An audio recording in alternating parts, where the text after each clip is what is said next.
for a 35 cents per gallon bonus on your first tank. That's code CODE for a 35 cents per gallon bonus. History's masterpieces wouldn't be the same without their most notable accents. Neither would the Kia Sportage without its multiple drive modes. The Kia Sorento without its expansive 12.3-inch panoramic display. Or the Kia Telluride without its 3 rows of spacious seating. The Kia SUVs. Kia, movement that inspires. Call 800-333-4KIA for details. Always drive safely. Limited inventory available. Looking for the best value on new tires? Get to Town Fair Tire. We honor every valid manufacturer's and competitor rebates and give you the guaranteed lowest price. Nobody beats Town Fair Tire. Nobody. Town Fair Tire. It's last call for football on FanDuel.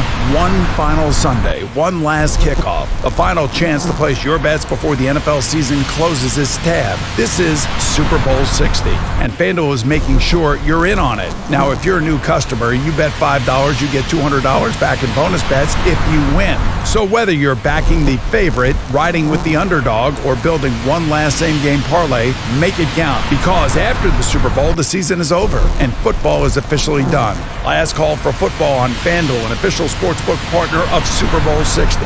We all love the app around here. It is safe and secure, and when you win, you get paid instantly. FanDuel Sportsbook is the official sportsbook of WFAN. 21 and over and physically present in New York. First online real money wager only. $5 first deposit required. Bonus issued is non-withdrawable bonus bets, which expire 7 days after receipt. Restrictions apply. See terms at sportsbook.fanduel.com. For help the gambling problem, call 877-8-HOPE-NY or text HOPE-NY 467-369.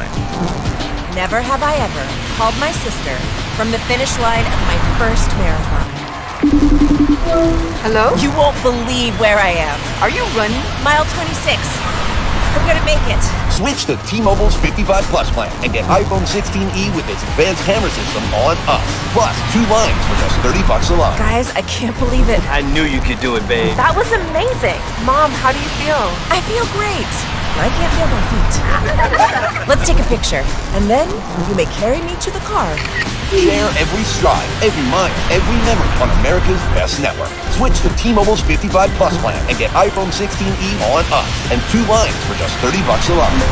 With 24 monthly bill credits and 2 eligible boardings on Essentials 55 Plus for well-qualified customers with auto pay, plus taxes, fees, and $35 device connection charge. Credits end and balance due if you pay off early or cancel. Contact us. Finance agreement 128 gigabyte, $599.99 required. Best mobile network in the U.S. based on analysis by Google and speed test intelligence data 1H 2025. Visit T-Mobile.com. This Sunday, Redfin is kicking off an even bigger game during the big game. They are giving away $1 million home in an epic, never-been-done-before scavenger hunt, all on the Redfin app. Watch closely. The home is hidden in Rocket and Redfin's commercial during the big game. The winner will be the first to solve 6 clues and find the $1 million home on the Redfin app. Download or update the app to play Redfin's Great American Home Search. Presented by Rocket. No purchase necessary. 50 USDC. Must be age of majority. Visit thegreatamericanhomesearch.com for official rules.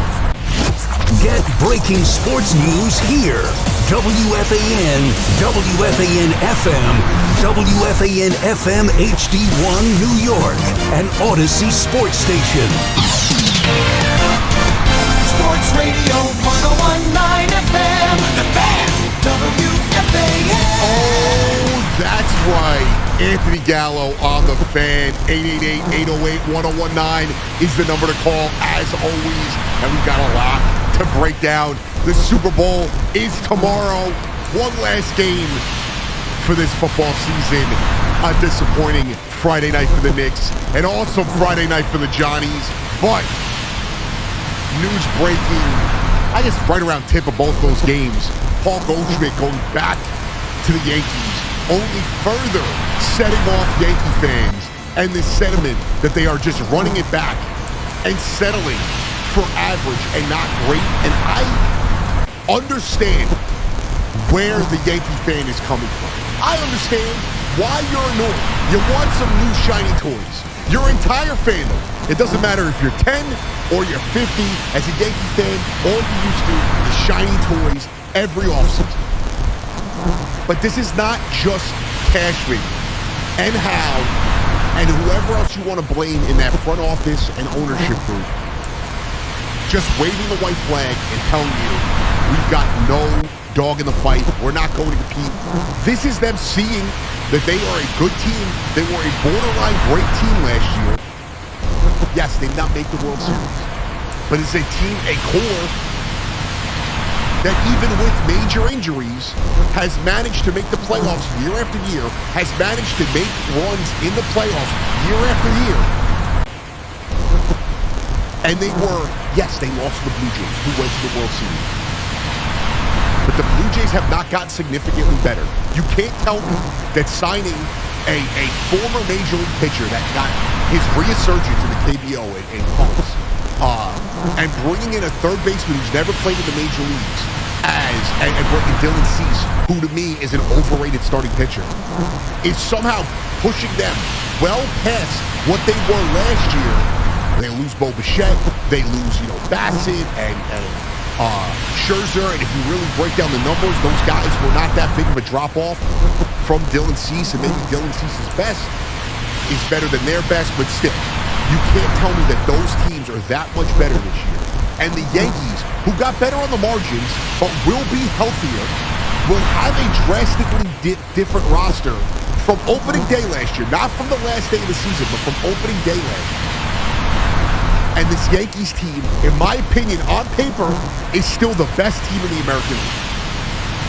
And I'm not a Yankees fan. You can't call me a shill. I don't really have a dog in the fight as a Mets fan. But this Yankees team has a rotation that, once healthy, there is not a better rotation in baseball outside of maybe the Dodgers, maybe the Phillies, but they've even gotten worse. And those are National League teams I just named. There's not a single team in the American League East that I'm taking their rotation over that team. Maybe the front end of the Tigers rotation would put me over on that one, but that is just the front end of their rotation. When you look at it, the Yankees are not going to have Cole and Rodon most likely for opening day, but there's, you never say never. When Boone was on with Craig and C-Mac a week ago, it felt like he was a little bit more positive about Cole than he was, let's say, in Stanton, where he was a little non-committal. But think about it. You're going to go into the season with a rotation of probably Fried, Schlittler, Warren, Ryan Weathers, I would assume Luis Gil if he's healthy. Clark Schmidt somewhere in there as well. But then you're going to get Rodon and Cole back at some time in May, maybe late April, and you're telling me a rotation of Fried, Cam Schlittler, Rodon, Cole, and Ryan Weathers, Warren Gil, whoever is rounding out that rotation, is not better than most, if not any other team that they trot out there. And then if you're mad about the offense, it was one of the best offenses in all of baseball last year. They were near the top in everything. And you run it back, that's not a bad thing. This is not running back a team that has given you no success. This is not, for example, my Mets running back the same core that got you nowhere for almost 8 years. They've gotten to the World Series. They've gotten to multiple ALCSs. And I hate to break it to you, it is, at times, just getting there is what you want because that's your ticket, your lottery ticket in that series. Last year was one of the few times the best team, in my opinion, won the World Series. The year prior,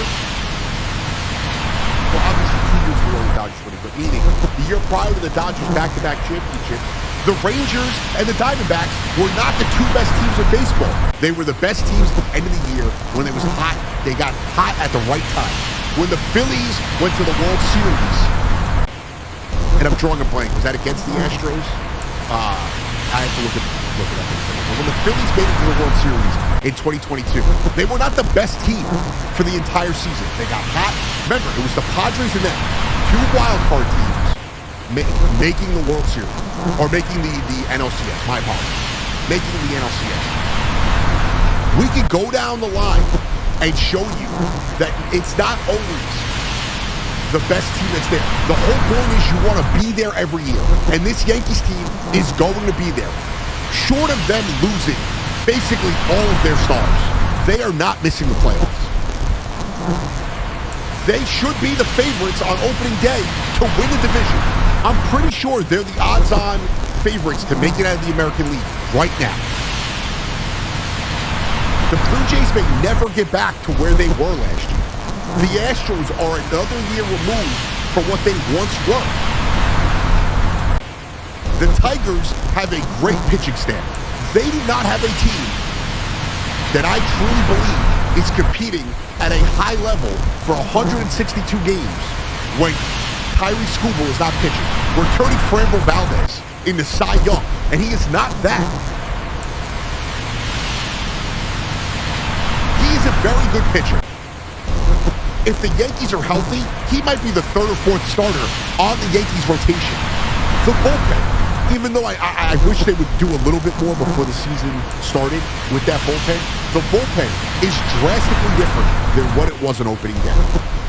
Bednar, who is not a lights-out closer, but he's a better closer than Devin Williams and Luke Weaver as a platoon.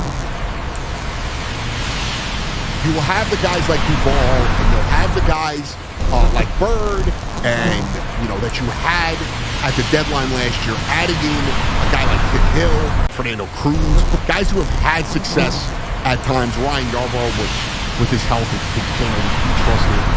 They bring in the kid from the Rockies, who, high upside. And the one thing Brian Cashman has never really failed at is turning average relievers into reliable, everyday relievers. I think even the most negative, critical, pessimistic Yankee fan can agree on that. They are a better team than what they were opening day of last year. No, they did not make many changes outside of Ryan Weathers, outside of Shavili. I'm not even sure if they really brought in, you're going to keep Caballero now for the full season. You're going to keep Abel Rosario, and you're going to have Ryan McMahon for the full season. Jazz will be healthy. You hope that Volpe is at least an elite defender. In my opinion, if Volpe's your 9-hitter and he's playing Gold Glove defense, you sign up for that because he's giving you something that you're not going to get from any other player. And that's just a Gold Glove caliber shortstop. In the outfield, you're going to have Bellinger, you're going to have Dominguez, you're going to have Judge. At times you'll have Stanton. You still have, a Spencer Jones waiting in the wings. There is a lot more to be positive about with this Yankees team than there is to be negative about. And I understand, this is not me criticizing the Yankee fan for wanting them to go out and make a huge splash. But this is me also trying to tell the Yankee fan, relax. Calm down. And I understand the expectations for most of you. If you're over 30 years old, if you're over 26 years old, I gotta do the math, however long 09 was. You have this expectation of World Series or bust every single year. I can't sit here and tell you that this Yankees team is not a World Series contender. I sit here and look at this team, and it's funny. Look at the two franchises in this city. My Mets and the Yankees. And they've had drastically different offenses. I think this Yankees team, 10 times out of 10, is better than this Mets team. That's not to say that I don't think the Mets are a playoff team. I do think they are better than what I thought they were a month ago. But the Mets got all these new shiny toys. They got rid of old ones. And they've revamped the roster. The Yankees didn't need to do that. In my opinion, the Yankees needed some bullpen arms. I would have liked to see them go out there and get a contact hitter, a guy to mix it up. I know I argued with Evan and C-Mac about this. I think Luis Ariz would have been that guy. I'm sorry, a guy that puts the bat on the ball 97% of the time, whatever it is valuable.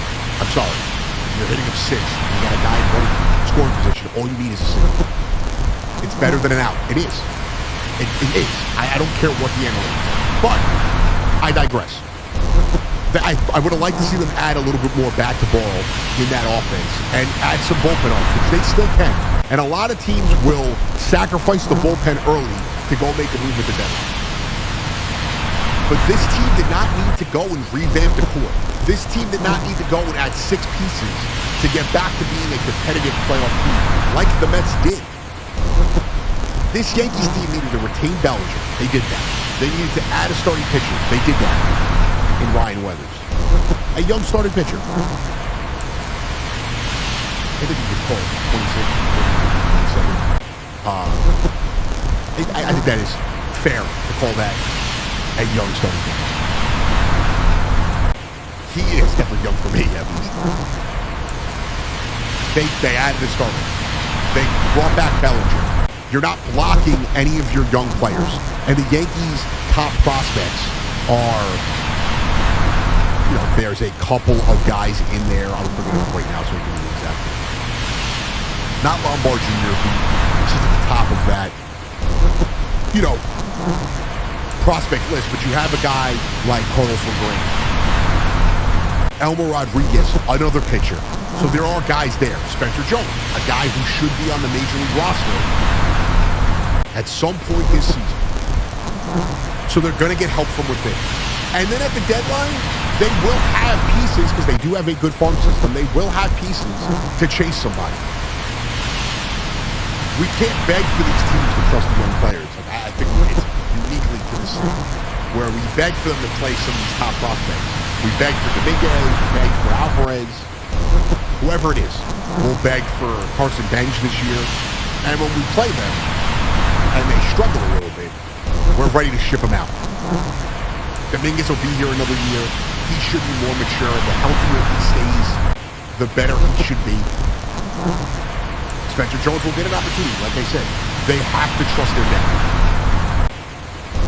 They also do not have a bad team. Stanton will hopefully be more healthy than he was last year. And when he was healthy last year, he was carrying this team. You could argue for like a 2-month period, he was the best hitter in baseball.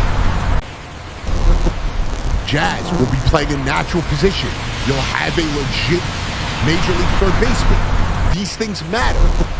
If Volpe bounces back to what he was prior to last year defensively, you might have the best defensive left side in all of baseball. I'm not blowing smoke up your ass. This is the truth. This is a good team. This is a World Series contending team. And don't call up and tell me, can they beat the Dodgers? Get to the World Series, and maybe you'll see the Dodgers. Maybe. The Dodgers are not a lock to make the World Series. This is not the NBA. This is not the NFL at times. You don't just make the World Series every year as the best team. In that Yankees dynasty, how many times, especially the Subway Series, did we feel like, this Yankees team is not that great? They went on the World Series. The 06 Cardinals won 83 games. Went on to win the World Series. It happens in this sport. The only other sport that it happens in more than baseball is hockey, where you get a team that's not that great, the playoff comes, they get hot, and they're in the cup. And the Yankees aren't just just get their team. They're a very good team. But if you just get there, you're always going to have a shot. I'm not saying to just be happy because they made the playoffs. Don't get that twisted. I do think the expectation is to win, to get to the World Series. All I'm saying is right now, this team is very good. And if you're just mad because they didn't add a new piece, they didn't get you the toy. I don't want to date myself. I don't know what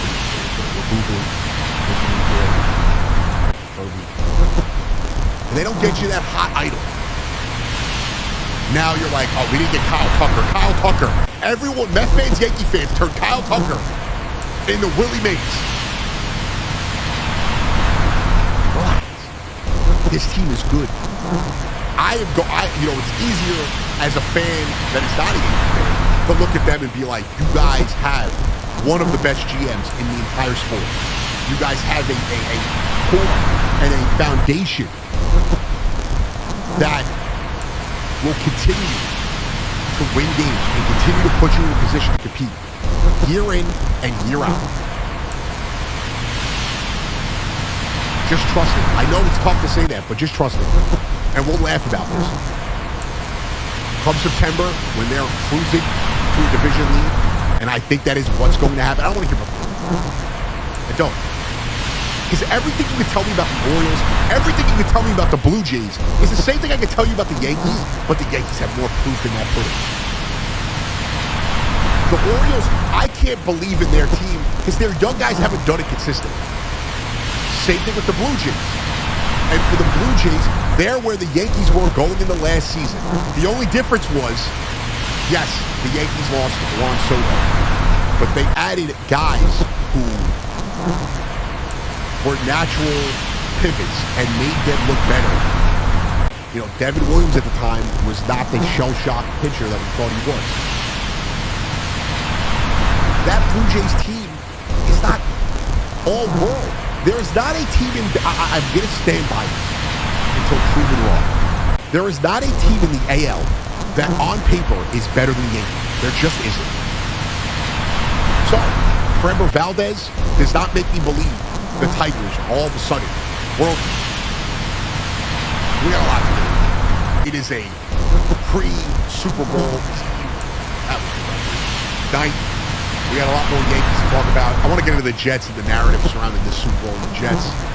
Also, they moved this week to the offensive coordinator. The Knicks, disappointing Friday night, but not completely disappointing Friday night for New York Hoops as the Giants back off. The number 3, UConn Huskies. A lot to get to. Super Bowl, Yankees, Hoops, New York football, all right here on the Fan. Stay tuned. Baseball or football, WFAN runs the city. Yankees bats, Mets heat, Giants defense, Jets dreams. It's all here every day. The Fan, 101.9 FM and always streaming on the Odyssey, iHeartRadio, and TuneIn apps. This is the story of the one. As the purchasing manager at a manufacturing plant, she knows the only thing more important than having the right safety gear is having it there when you need it. That's why she partners with Grainger for auto reordering, so her team members can count on her to have cut-resistant gloves on hand, and each shift can run safely and efficiently. Call 1-800-GRAINGER, click Grainger.com, or just stop by. Grainger, for the ones who get it done. Straight Talk Wireless presents Pickup Truck Wisdom. If you're only good to your new friends, you're not going to have any old ones. Straight Talk gets it. That's why new and existing customers get free 5G phones on Verizon's 5G network. Pretty simple, really. You keep good people by being good people. Find us at straighttalk.com and Walmart. Straight Talk Wireless. Straightforward. Always. Taxes and fees apply. Plan purchase required for free phone offers. Copyright 2026 Verizon. Looking for the lowest price on name brand tires? Get to Town Fair Tire and get the guaranteed lowest price on any name brand tire. Nobody beats a Town Fair Tire deal. Nobody. Name brands at discount prices. Town Fair Tire. This Sunday, Redfin is kicking off an even bigger game during the big game. They are giving away $1 million home in an epic, never-been-done-before scavenger hunt, all on the Redfin app. Watch closely. The home is hidden in Rocket and Redfin's commercial during the big game. The winner will be the first to solve 6 clues and find the $1 million home on the Redfin app. Download or update the app to play Redfin's Great American Home Search, presented by Rocket. No purchase necessary. 50 USDC. Must be age of majority. Visit thegreatamericanhomesearch.com for official rules.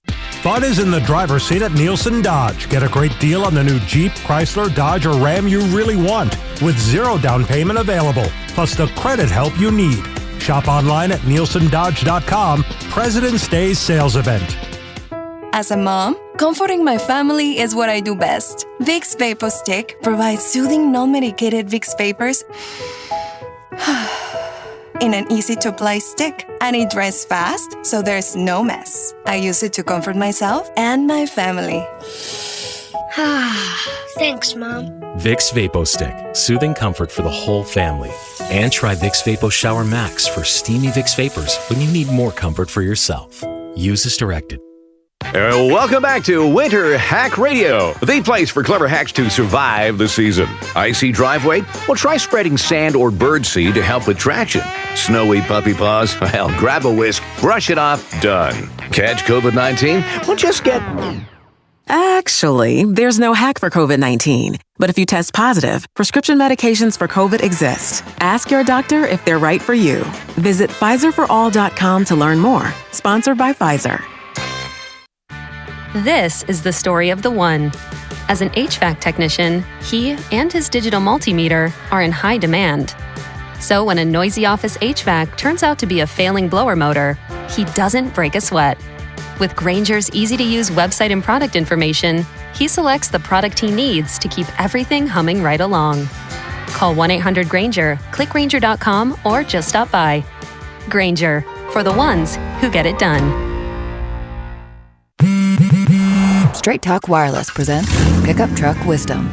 The smartest way to spend your money is not to. Straight Talk offers free 5G phones for new and existing customers on Verizon's 5G network. So the refund money I don't spend on that free phone is the refund money I get to keep for my family. Smart. Find us at straighttalk.com and Walmart. Straight Talk Wireless. Straightforward. Always. Taxes and fees apply. Plan purchase required for free phone offers. Copyright 2026 Verizon. At NYU Langone Health, we know there really is no place like home. That's why we get our surgery patients home faster and have fewer readmissions than any other health system. That means once you're home, you won't need to go back for the same procedure. Instead, you can get back to the things you love. And the next time you need something else, we're here. Better health starts with a better health system. Learn more at nyulangonehealth.org. Hi, it's Sal Licata here for CertaPro Painters. You know, my home is a very happy place, especially when my wife is satisfied. And while that's not an easy thing for me to achieve, my friends at CertaPro Painters had no such problems. Big jobs, small jobs, the good folks at CertaPro Painters are at your service. If you've been putting off a painting project, give them a call at 1-800-GO-CERTA. That's CERTA with a C, and you'll see exactly what I mean. When choosing a painting professional, the choice is simple. Choose happy. Choose CertaPro Painters. Each CertaPro Painters business is independently owned and operated right here in our community. Schedule your free estimate online at CertaPro.com. It's the last call for football on FanDuel. One final Sunday, one last kickoff, the final chance to place your bets before the NFL season closes its tab. This is Super Bowl 60, and FanDuel's making sure you're in on it. If you're a new customer, bet $5, get $200 in bonus bets if you win. So whether you're backing the favorite, riding with the underdog, or building one last same-game parlay, make it count. Because after the Super Bowl, the season's over, and football is officially done. Last call for football on FanDuel, an official sportsbook partner of Super Bowl 60. We just love the app around here. It's safe and secure. When you win, you get paid instantly. FanDuel Sportsbook is the official sportsbook of WFAN. 21 and over and physically present in New York. First online real money wager only. $5 first deposit required. Bonus issued as non-withdrawable bonus bets, which expire 7 days after receipt. Restrictions apply. See terms at sportsbook.fanduel.com. For help with the gambling problem, call 877-8-HOPE-NY or text HOPE-NY 467-369. The home of Super Bowl 60 on Westwood One is WFAN.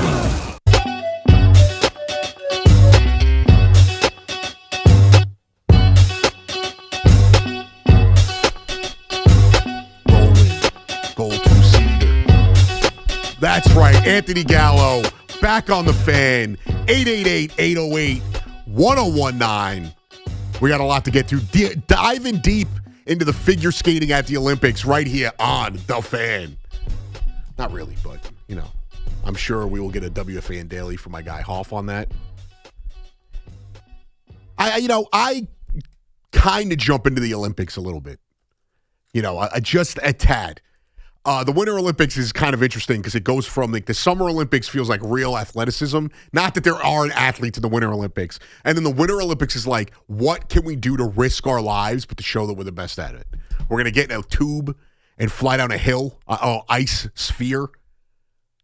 Figure skating, we're going to do a 690 on our head. The height of risk goes up in the Winter Olympics. But pretty cool. We weren't even sure if they were going to be able to get the Winter Olympics off from what it sounded like. I'm curious to see. I didn't get to watch the women today, how the men's Olympic team fares, but the ice supposedly not great out there in the motherland in Italy. But still cool. You know, I'll be locked in on the hockey. The Olympics is hilarious. Whether it's the summer or the winter, the amount of sports I watch that I have no interest, no clue what's going on, and actually have a legit interest in for 2-3 weeks during the actual Olympics. So curling. When in the summer when they do that, just it's a circle of guys just going around on the bikes. The cross country when they're like running, and then out of nowhere they start shooting a gun and shooting bow and arrows. It's pretty cool, you know. But and then I'll feign interest. The opening ceremonies are supposedly great, so I'll check those out when I can. But I digress. Let's get back to the real story here. The Yankees running it back. Sam Darnold in the Super Bowl. And I'll get into this in a bit, but I'm so sick of I'm not a Jet fan. So sick of the narrative that the Jets keep catching strays every single day over Sam Darnold being in the Super Bowl. We got it. They're an inept franchise. But not even the Panthers are included in this. The only team I really think it's embarrassing with Sam Darnold is the Vikings.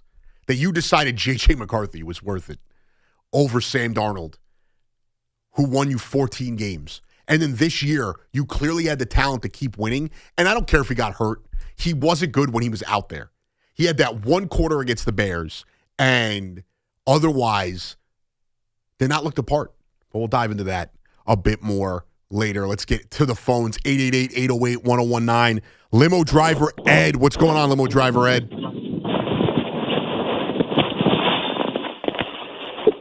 Are you there, Ed? I'm going to put Ed back on hold. I hope he didn't crash, but, you know, he is on hold.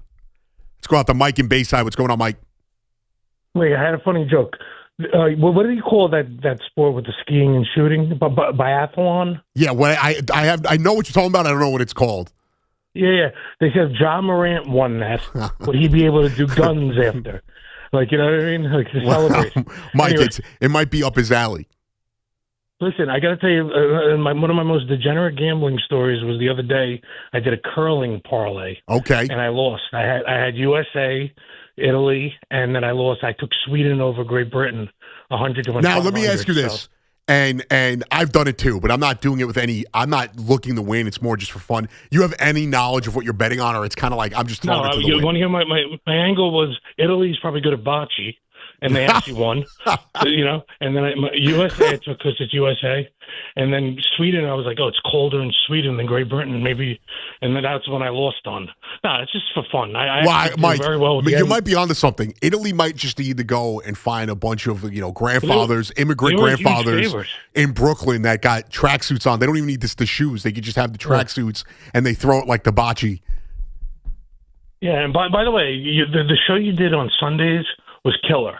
Like when you went around the league. Oh, I appreciate it. It was a lot of fun. I'm very grateful I got to do that. It was like Red Zone for radio. Yeah, it was back awesome. In the day, I'm 48 years old. So back in the day, WFAN on Saturday and Sunday, they literally like you get a guy like on a Saturday, like I'm at West Point. They're winning 24-10. It just started snowing.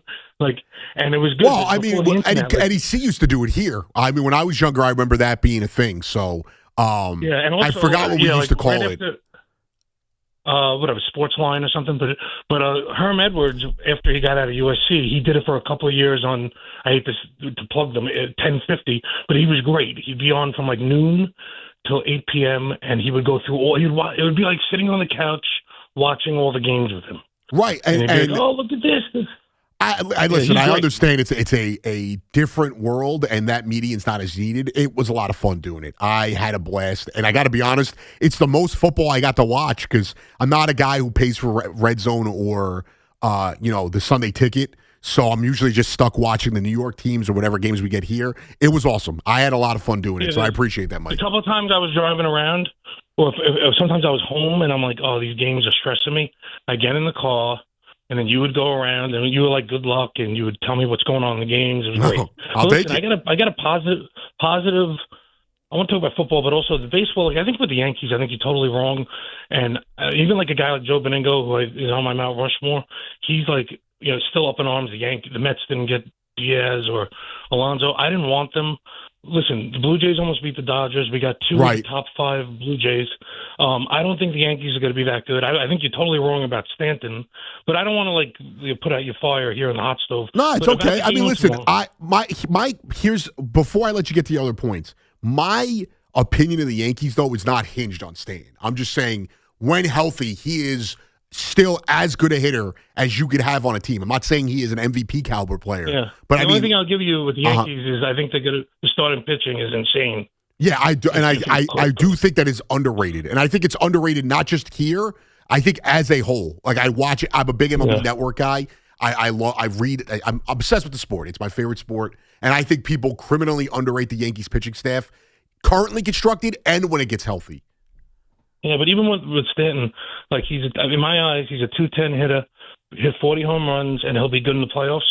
The same thing with Alonso. In 2 or 3 years, he could be a 220 hitter with 30 or 40 home runs. I think in the Orioles is going to be worse. I think Diaz, we've gotten the peak of him. I think he's on the downfall. So I'm not mad at anything the Mets did. I believe in anything. I think by the time we get to July 1st, the Mets are going to be the hot team. That's fair. Mike, right now, Mike, real quick, and I'll push back on this. I want to say one thing. I am very excited about the Mets season. I still don't think they are – I think they're a playoff team. I don't even know if they're the best team in their own division, and I have my hangups about them. I'm very happy with where they went this offseason. I started off very miserable, and I was not in favor of what they were doing, and I think how they landed on their feet, and I still disagree with some of the moves. I like where they went with it. Yeah, me too. About the Super Bowl, me and my cousin were just sending on DraftKings and FanDuel, you can't bet on MVP or it's against the law, I guess. But he was sending me this thing, a Cal sheet, and we did a funny bet. I'll tell you, we bet I like the game New England 15-12, like very low scoring, field goals, field position, running backs, an insane short score game. So what can happen if that happens? That guy Borregos could win the MVP. On Kelsey, he's like 80-1. Wow. So we put like 20. Yeah, we put like $20 or $2 on it. Whatever. Well, just to get 160 or 1,600. Right. I appreciate the call, Mike. I haven't really jumped into Calci as much, and I get I'm a little sketched out by them at times. And the AI commercials don't really help me either. The really cheesy, low-budget AI commercials they put out there don't really entice me to use their product. I've been in New York, obviously, so we can't bet on the MVP. Can't bet on the Gatorade color, all that stuff. And, it is, I'll always, I'll text a buddy and me and him will decide on a color and we'll just split it. He lives in Jersey. I'm like, all right, we'll split it and you take that. But that's fun. When I like how Mike said he bet on curling. When we were younger, I can't do it now. When I was younger and it was, we take $5 and place a bet on speed skating and we got no clue who any of these people are. Rosenberg the other day has got me betting on the Australian Open. I haven't watched a tennis match in a decade. And I'm out here round robining the U.S. Open. Again, it's for like 10 cents. It ends up being like a $25 bet. But I'm not, I lose it. I'll get back to your calls in a second. Funny thing is I'll be sitting there watching a game with my girlfriend and I'm like acting like I lost thousands of dollars because I placed a $5 parlay to win like $2,000. She's like, how much did you lose? So I was like, well, technically $5. And she's like, just get out of my face. She's thinking I'm like going out here blowing the rent or the mortgage money on that. And I'm like, $5 for Josh Hart to have a 30-point triple-double. 888-808-1019. Let's try him again. Limo driver Ed in New Hope. What's going on, limo driver Ed? What's going on? I'm sorry, my brother. No, it's all good, man. It's all good. Hey, listen. I'm tired of everybody, saying about Darnold. Right. The Jets had him. Listen, I don't want – listen, he went to Charlotte. He's been with 3 other teams. I don't want to hear that. When he was here, he was seeing ghosts and he was terrible.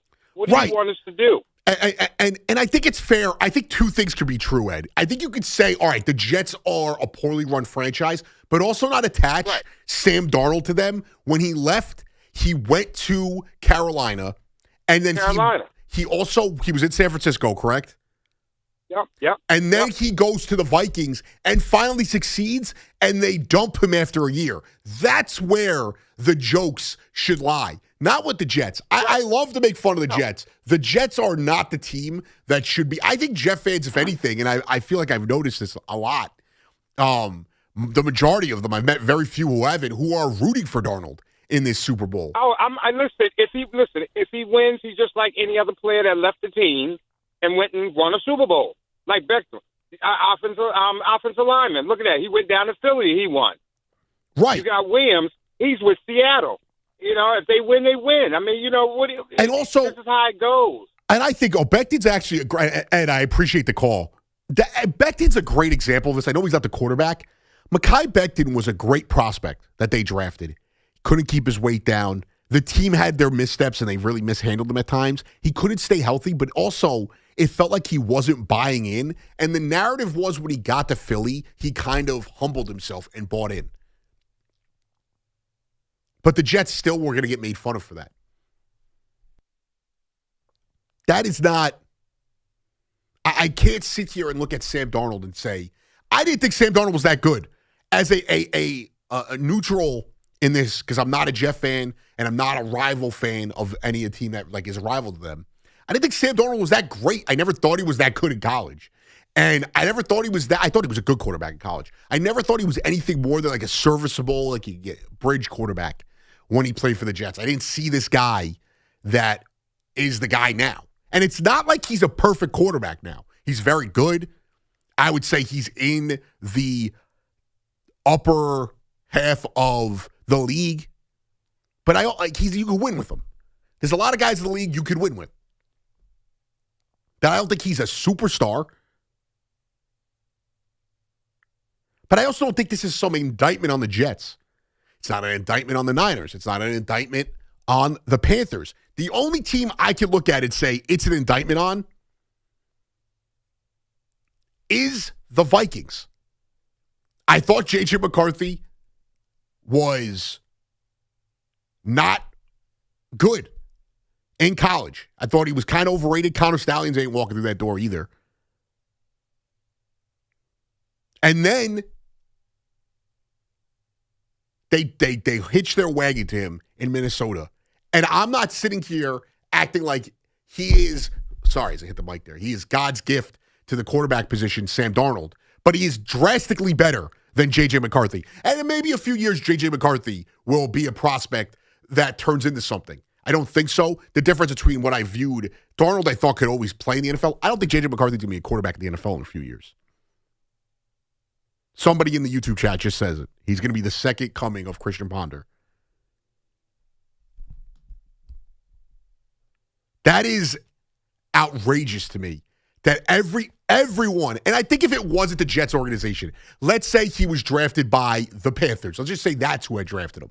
And I know he played for them afterwards. If he was drafted by the Panthers or he was drafted by the Saints, we wouldn't be having this conversation.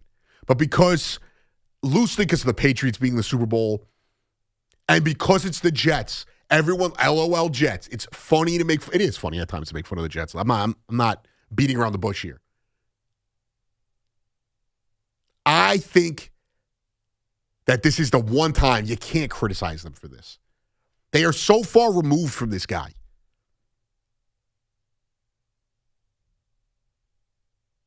I just don't understand how there's been more conversation about the Jets and Sam Darnold than there has been about the actual game, which is another frustrating aspect of this. Every week. Or every year, we've had a storyline, but somehow we can't just enjoy the game for being the big game. 888-808-1019. Anthony Gallo on the Fan. We got a lot to get to. And again, in the chat, same guy. T from the 203. You got to laugh at the Vikings more than the Jets. It's the truth. It is the truth. The Vikings are lucky the Jets are around because we would all be clowning them.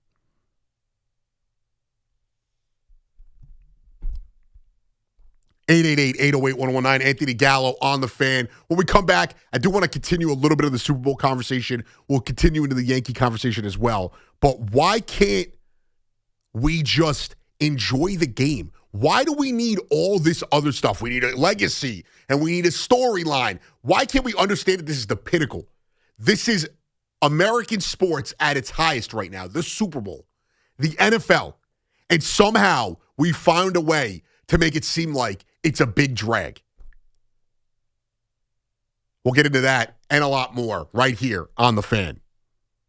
It's The Carton Show with Craig Carton and Chris McMonagle. Afternoons 2 to 7 on The Fan, 101.9 FM. Talking to Aaron Boone, of course, Yankees manager. One of the great things about Aaron that's happening, and I'm going 10 days early to spring training, in part because 80% of our guys are down there and already have been for weeks, and in some cases even months, and that has a lot to do with Aaron. Get the Carton Show on demand. Available on Apple, Spotify, wherever you get your podcasts, and the free Odyssey app. Hola, amigos! BetMGM tonight with me, Brad Evans and Pat Boyle, covers the biggest sports stories nationwide, live and interactive. From the build-up to the big game in Santa Clara to the road to March in college hoops. As the night's games are getting underway, we're following along for the stories that matter. Tap in! BetMGM tonight with me, Brad Evans and Pat Boyle, live and interactive, Monday through Friday night starting at 6 Eastern, presented by BetMGM on Westwood One Sports, and always live on the free Odyssey app. Are you 50 or older? This news is for you. The CDC recommends you get vaccinated against pneumococcal pneumonia.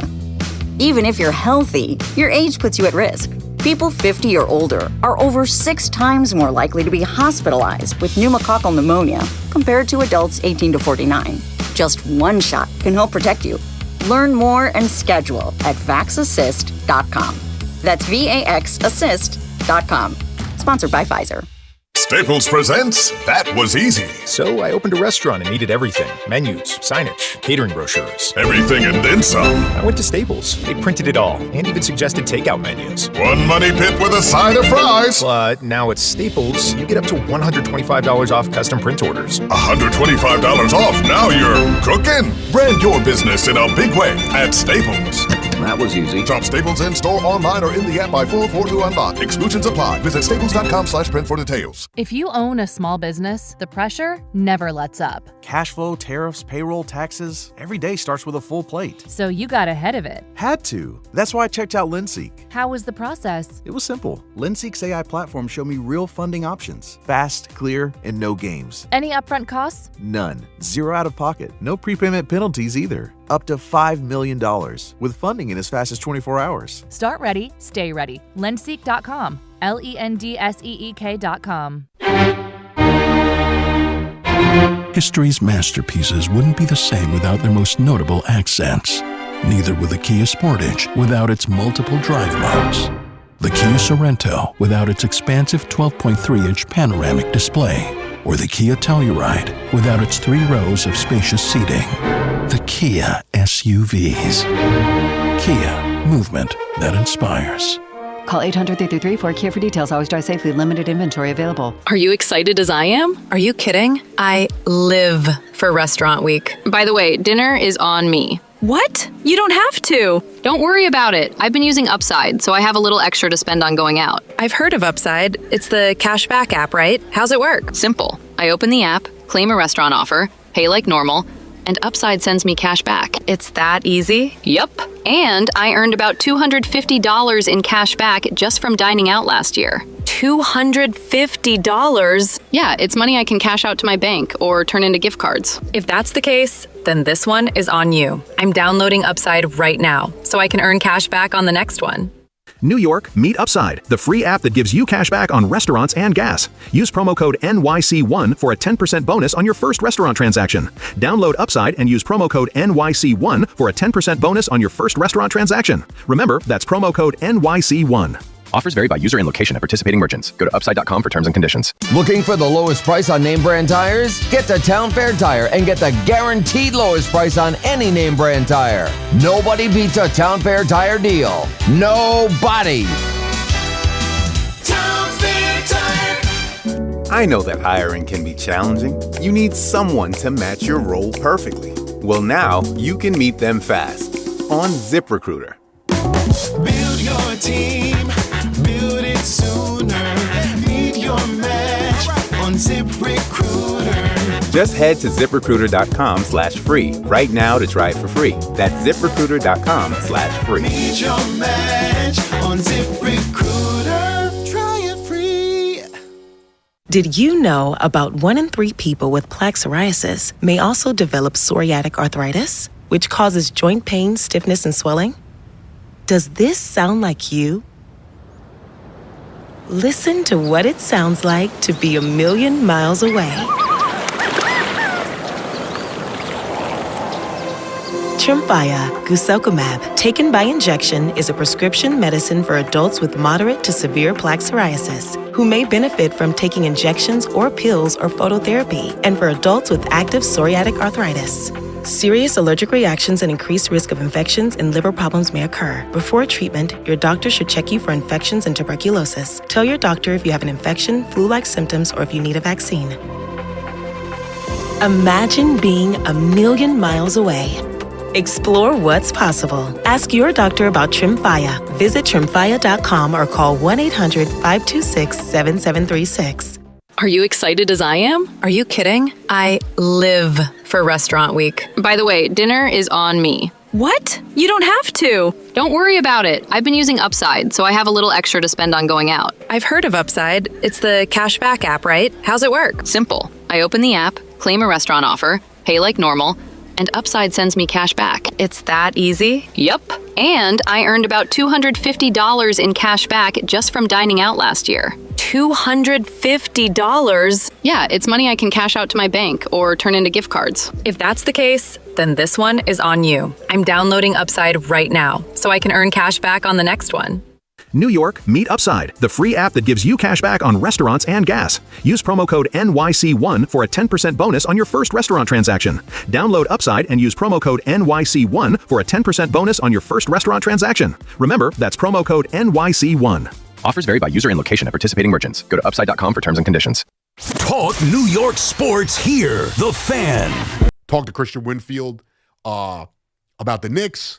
And then who he had on? Randy Myers about the Yankees. Randy Miller, sorry. Randy Myers. Wrong guy. But Randy Miller about the Yankees. A lot of good conversations there. But you can catch that all on the Odyssey app. Starting off the show, I really am, I'm getting into arguments here with Alex Azarm and Manny Rodriguez and Stu Kovacs of, some of the fans, Stu Kovacs of the network.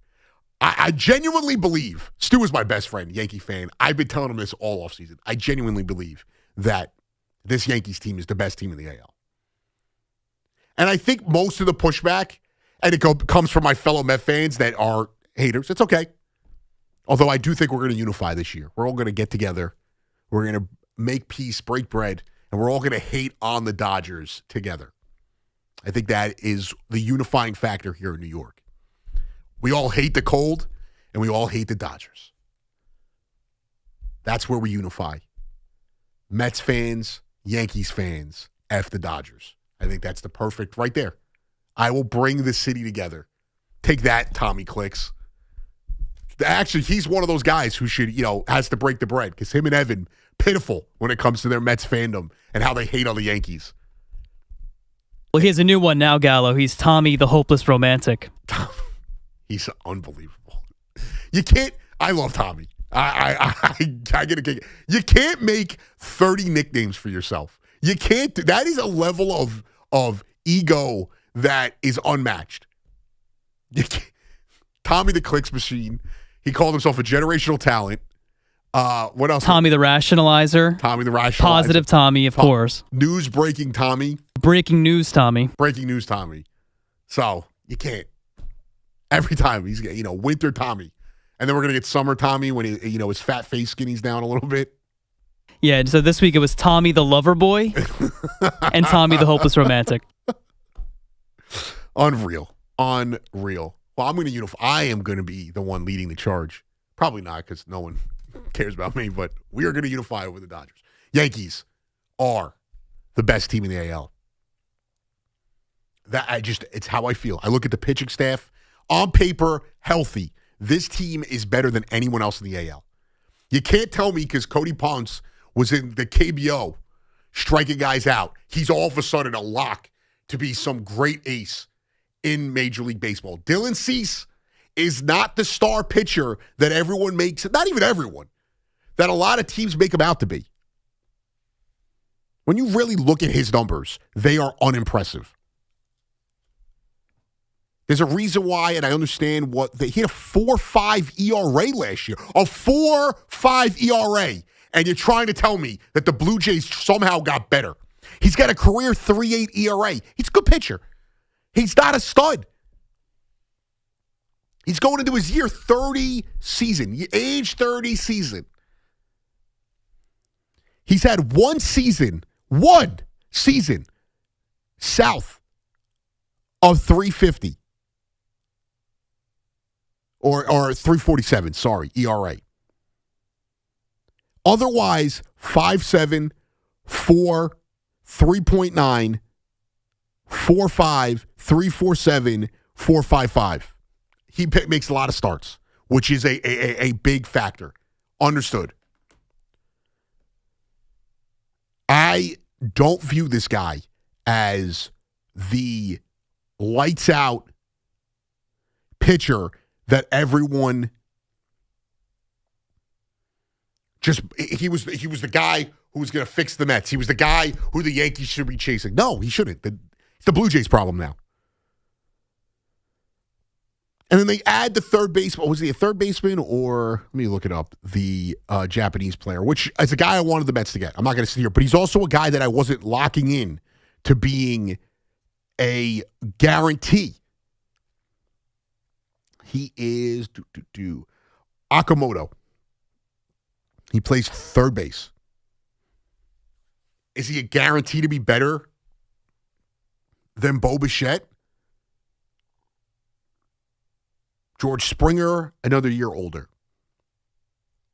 Santander, another year older. Like when you go, and the other thing is too that I love that everyone always says, oh, Vladdy kills the Yankees. Yeah, so Judge kills the Blue Jays. And he does it at a worse rate or at a more dominant rate than Vladdy does on the opposite end. I'm not saying they're a bad team. I'm also not saying that I think that their bullpen, leaves a lot to be desired, in my opinion. I did like the Tyler Rogers move, but again, he's not what's making or breaking the difference here. Trey is savage, Cam Schlittler. That's how we can balance this out. Kevin Gausman, Shane Bieber, Dylan Cease, Cody Ponce, Jose Barrios, Eric Lauer. These guys are not world beaters.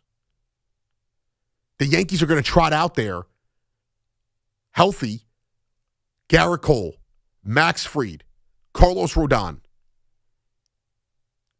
And then you're going to end it with a younger group of guys, but Cam Schlittler, who looked the part. He looked like the stud. I didn't see it coming. I was afraid to pronounce the guy's last name for 2 months on this station. I've nailed it. I took my lessons and I nailed it. Luis Gil, still a productive pitcher. Ryan Weathers, good back-end pitcher.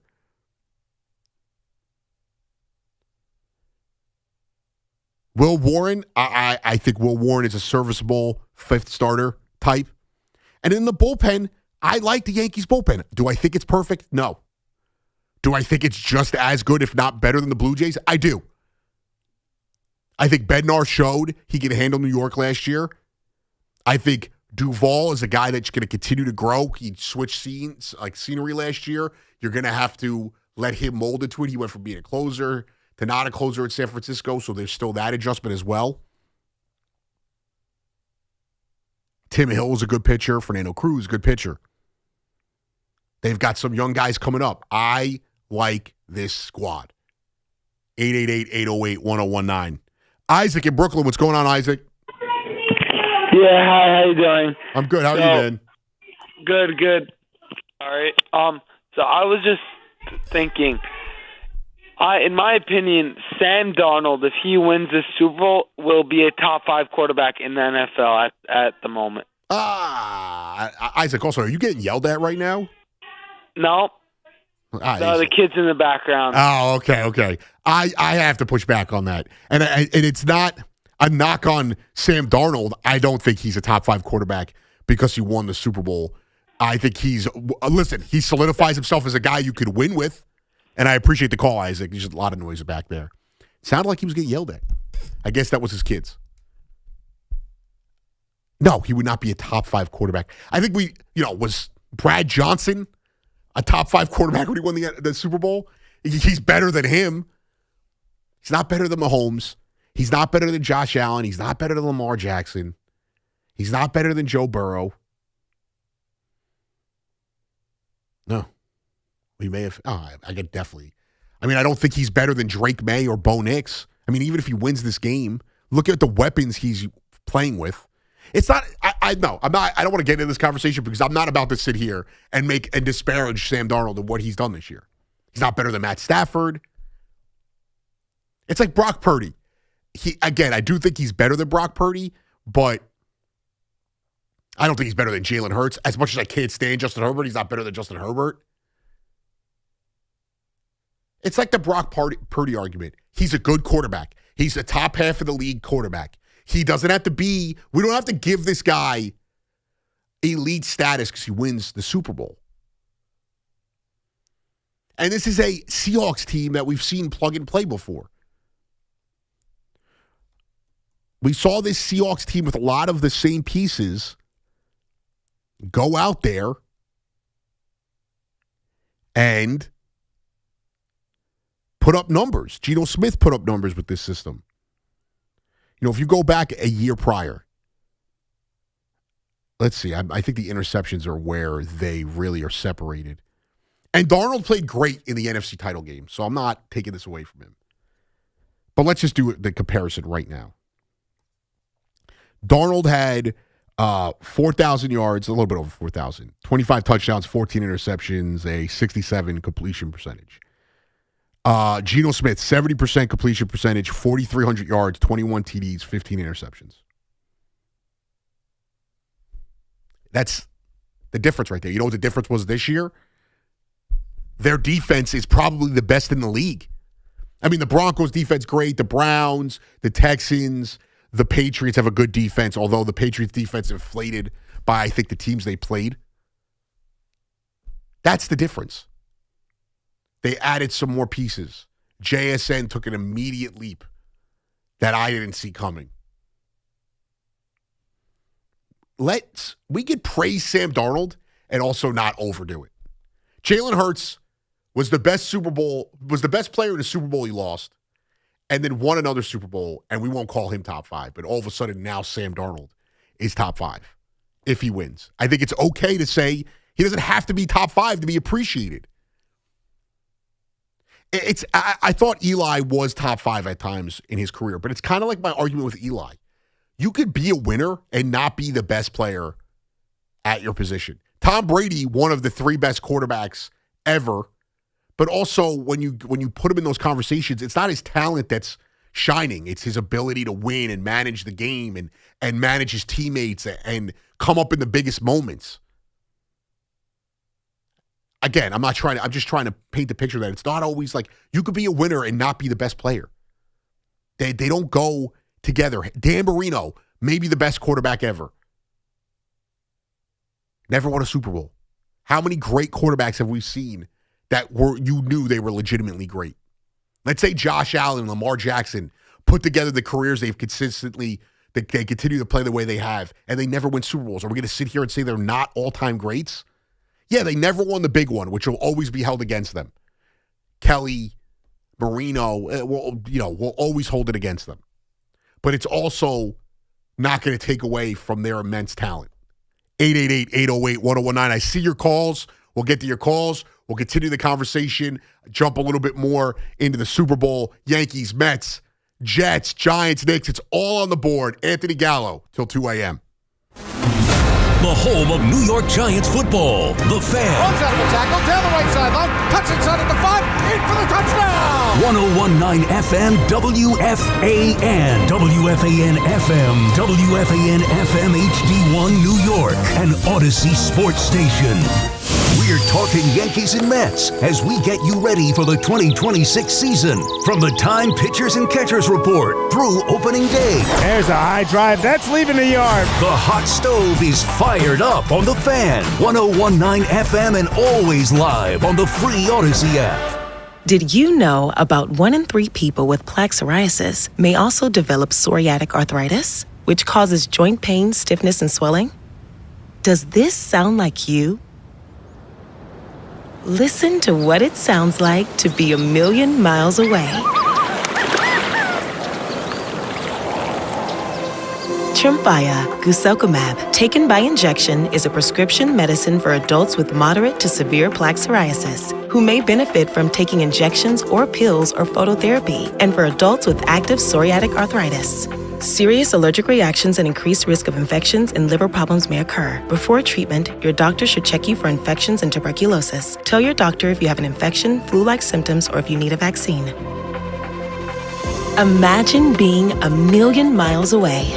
Explore what's possible. Ask your doctor about Tremfya. Visit Tremfya.com or call 1-800-526-7736. Town Fair Tire honors any valid rebates, manufacturers or competitors' rebates. Yes, even any competitors' rebates. And we give you the guaranteed lowest price. Nobody beats Town Fair Tire. Nobody. Town Fair Tire. This Sunday, Redfin is kicking off an even bigger game during the big game. They are giving away $1 million home in an epic, never-been-done-before scavenger hunt, all on the Redfin app. Watch closely. The home is hidden in Rocket and Redfin's commercial during the big game. The winner will be the first to solve 6 clues and find the $1 million home on the Redfin app. Download or update the app to play Redfin's Great American Home Search, presented by Rocket. No purchase necessary. 50 USDC. Must be age of majority. Visit thegreatamericanhomesearch.com for official rules. Fun is in the driver's seat at Nielsen Dodge. Get a great deal on the new Jeep, Chrysler, Dodge, or Ram you really want, with 0 down payment available, plus the credit help you need.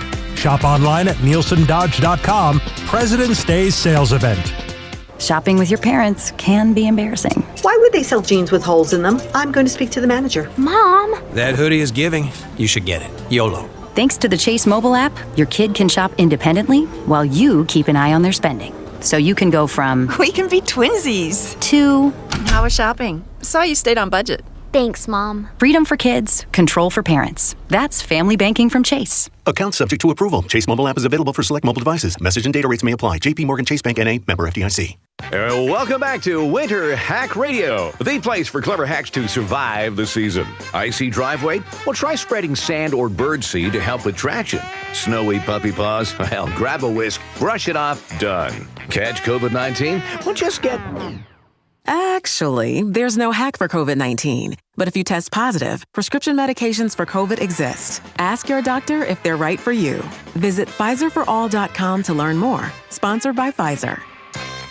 Shopping with your parents can be embarrassing. Why would they sell jeans with holes in them? I'm going to speak to the manager. Mom! That hoodie is giving. You should get it. YOLO. Thanks to the Chase mobile app, your kid can shop independently while you keep an eye on their spending. So you can go from We can be twinsies to How was shopping? Saw you stayed on budget. Thanks, Mom. Freedom for kids, control for parents. That's family banking from Chase. Account subject to approval. Chase mobile app is available for select mobile devices. Message and data rates may apply. JP Morgan Chase Bank N.A. member FDIC. Welcome back to Winter Hack Radio, the place for clever hacks to survive the season. Icy driveway? Well, try spreading sand or birdseed to help with traction. Snowy puppy paws? Well, grab a whisk, brush it off, done. Catch COVID-19? Well, just get... Actually, there's no hack for COVID-19. But if you test positive, prescription medications for COVID exist. Ask your doctor if they're right for you. Visit PfizerForAll.com to learn more. Sponsored by Pfizer.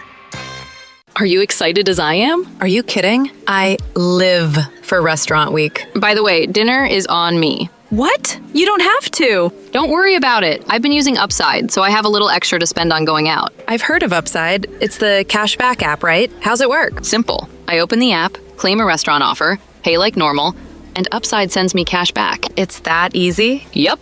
And I earned about $250 in cash back just from dining out last year. $250? Yeah, it's money I can cash out to my bank or turn into gift cards. If that's the case, then this one is on you. I'm downloading Upside right now, so I can earn cash back on the next one. New York, meet Upside, the free app that gives you cash back on restaurants and gas. Use promo code NYC1 for a 10% bonus on your first restaurant transaction. Download Upside and use promo code NYC1 for a 10% bonus on your first restaurant transaction. Remember, that's promo code NYC1. Offers vary by user and location at participating merchants. Go to upside.com for terms and conditions. Get connected with WFAN to talk about your favorite teams. Real. It's brutal. I hate this weather.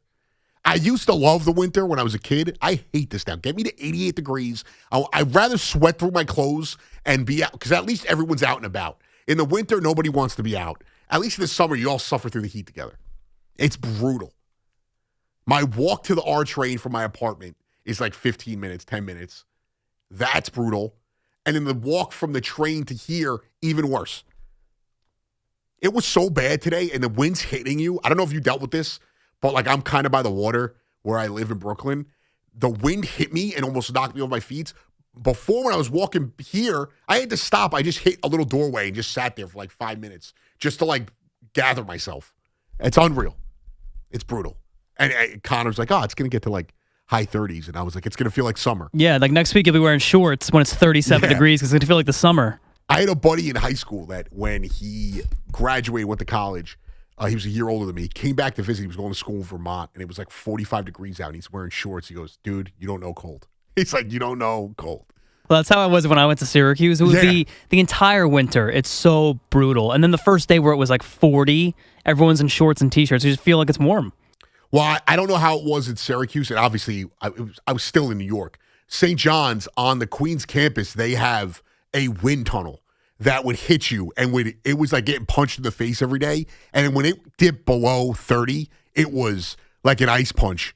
Like Mr. Freeze just uppercutted you. And it was, I would have walked 10 minutes longer to avoid hitting that tundra of a wind tunnel. It used to be like that over here when we had the open, before they built the Google building. What is that? Greenwich? Not Greenwich. I forget which street that is over there. But when you make that left on Hudson, there used to be like a wind tunnel because it was just the West Side Highway and nothing. Now they've got like the Google building. That was pretty brutal too. So I hope everyone's staying warm. 888-808-1019. I hope these hot takes are keeping you warm. That was the stupidest thing I've ever said. Mike in Brooklyn, what's going on, Mike? I'm ashamed of that line. I'm ashamed of it. Yeah. Listen, Gallo. Thanks, Mike. I appreciate you. I love you, Gallo. Mike, where are you in Brooklyn again? I'm in, what do you call it? I'm in Gowanus, basically. Oh, okay. So I'm you're not by the water, right? Dude, I'm right by the Gowanus. I'm in between the Gowanus and the ocean, basically. So you're right there, though. I mean by the water. I mean like where your actual living space is. I'm literally like a block away. Oh, so you don't feel my pain though. Like that's even worse. The wind that comes off of the water is brutal. No. But listen, I know you tend to get mad at me usually, but let's make amends. When Tony calls up tonight, right? Tony from Montreal. Ask him if he will be our coach.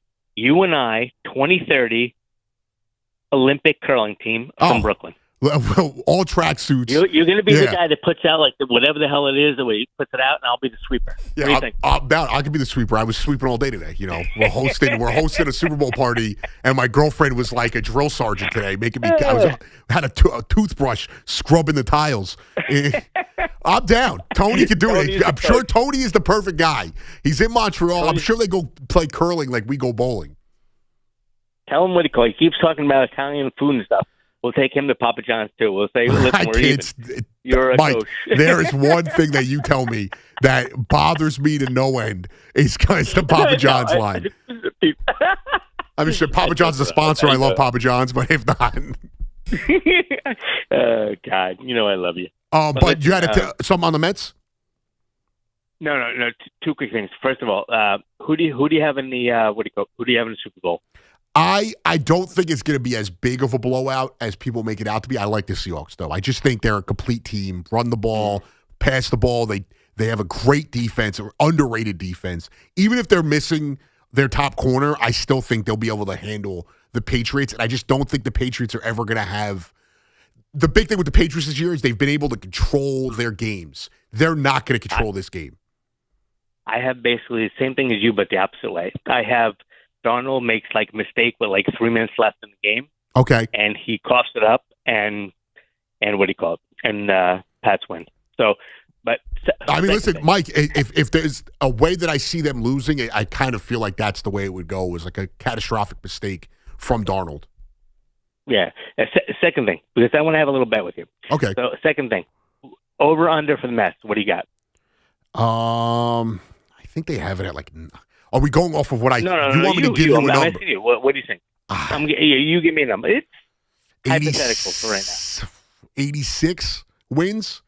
Oh, okay. I'll take 85. Okay. Oh, wow. You were going to say 86? I'll take 87. You want to take 86? I'll do it. I had 86 for like a year and a half. Well, you have. Mike, I've been fair about this in the last few times we've spoken. You have kind of not just predicted the offseason, but you've kind of been on point about it. I don't agree. The 91 wins I think they have, I got to look up their win total. I'll get it in a second. Yeah, absolutely. It's to me, it's crazy because also I think they have the Braves and the Phillies at around 90. And I get that it's not based off of who's in your division, but that just doesn't make sense to me. Yeah, but you know what it is? It's so funny because so I was having this conversation with Al because everybody, like even like yesterday, I was on with Al, and some guy like right before me was like, "Oh, Mike's," because Al was like, "I don't know if this guy's going to be agree with you because he's on hold." He goes, "Is it Mike from Brooklyn?" He goes, "He's negative, but I love him." Like, I'm not, dude. I'm not negative. I'll give you this. I'll just say this. Sometimes being a realist comes off as pessimistic. I am a realist. Yes, exactly.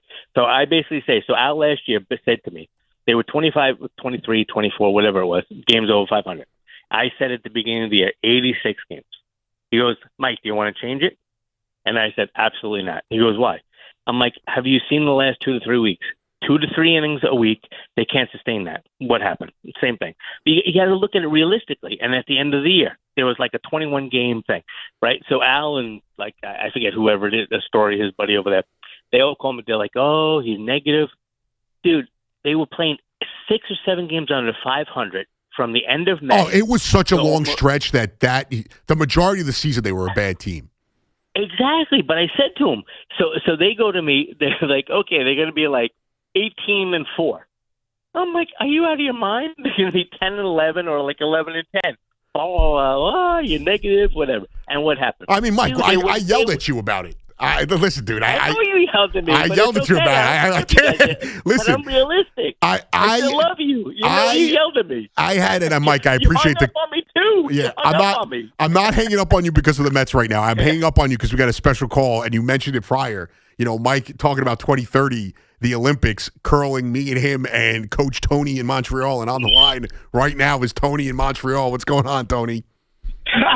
Gallo, I just tuned in. I'm in the middle of the Park Avenue in Montreal looking for bagels and a good souvlaki. And here I hear some guys going, "Tony's got to coach us in curling, one of my favorite sports in law school." And this is a true story. Okay. I go to the Ottawa law games, national law games. Okay, check this out. The guys go, "Tony, you're a hockey player. Can you play hockey?" I go, "Play hockey. I need another sport." They go, "Curling." I go, "I never played curling." He says, "This is the number one rule. You got to drink. When you play, you got to drink a lot of alcohol, whatever alcohol, you got to bring it along. And trust me, it's not an easy game. I played it, and trust me, it's a fun game, but it's tough as hell." Oh, it looks tough. Tony, I glossed over something. You're looking for souvlaki and bagels right now?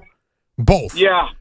And it's what time? 11 o'clock in Montreal? Yeah. And you're looking for I'm like you, Gallo. I'm always looking and bagels. Yeah. I'm like, Montreal bagels they're really something else. You got to love them up here. But, they're the original Romanian bagels. So I'm around downtown tonight, and I'm like, okay, I need some bagels. So I went and got bagels, like crazy kind of bagels. They got all kinds of stuff on them. Then they got the poppy seed ones. And one of them, the guy goes, "You got to try these. They got salt, garlic, poppy seed, this seed, that seed." I said, I'll have my wife try that. What's a Romanian bagel? That's the original Jewish guys that came from Romania to Canada.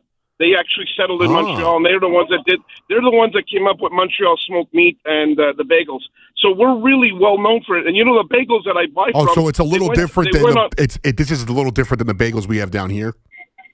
I don't know if they're a little bit different, but they're a little bit sweeter, and they boil them in kind of like honey water. So they're kind of like you can't eat one, you got to eat like 6. I've just learned learned something new here. Gallo, listen, I was speaking to what's his name yesterday, Hoff, and he's talking about a party, for like food for the Super Bowl, and they're talking about like they were going to have an Italian type thing, with ziti and lasagna. I'm in, because when I had my friends in Maine, they'd have turkey, they'd have ham, they'd have lasagna. If you come to my Super Bowl party, it's Italian. Bracciole. You're going to have some arrabbiata. You're going to have all kinds of Italian food, man. Well, I love food. Look, Tony, I'm in the middle of downtown Montreal looking for food. Well, it's 11 o'clock, man. Bagels and Tony, I appreciate it. Bagels and souvlaki at 11 o'clock. And he's not stoned, which is hilarious. That's a crazy combo. Yeah, I wanted to do, I just really wanted a chicken parm sandwich for tomorrow. But the girlfriend, kind of came through. And she's like, well, we do like burgers, dogs. She's making wings, lemon pepper wings, which are fire. We got like mac and cheese, Nathan's fries, the frozen ones, Nathan's onion rings. Got friends coming over. I'm not opposed to Italian. I could have done all pasta tomorrow. It's like the last big cheat day before you kind of dive back into, trying to get a little healthy. And I've been on that wave for a little bit. But we've got a whole bunch. We got the charcuterie board or antipastas, most of us just call it. Prosciutto. I just grabbed meats off the shelf today. Super sod. Got the actual, I'll slice it up myself. Got some prosciutto. More thinly sliced super sod, salami, all of that. Cheeses, fresh mozzarella from Panetanco, which is in Bay Ridge. One of the best bakeries. I live there consistently. And prosciutto bread, which, we were cleaning the house. Like I said, I'm not even joking. 8 a.m. I was up this morning. Not that that's early, but up 8 a.m. And my girlfriend had us laundry, cleaning the house, grocery shopping. But then we went and during the grocery, we got prosciutto bread. It was supposed to be for tomorrow. We ate half the loaf before we finished cleaning the apartment. So I'm not sure if any of that is left tomorrow. So you can do the restrictions. This is not Thanksgiving. This is not Christmas. I saw someone getting on Craig because he was talking about lasagna at a Super Bowl party. I think that's a totally normal thing. My mom used to make baked ziti when I went to my buddy's house. That's okay. You got to have, my buddy Miles makes like the craziest buffalo chicken dip. I think that's a requirement.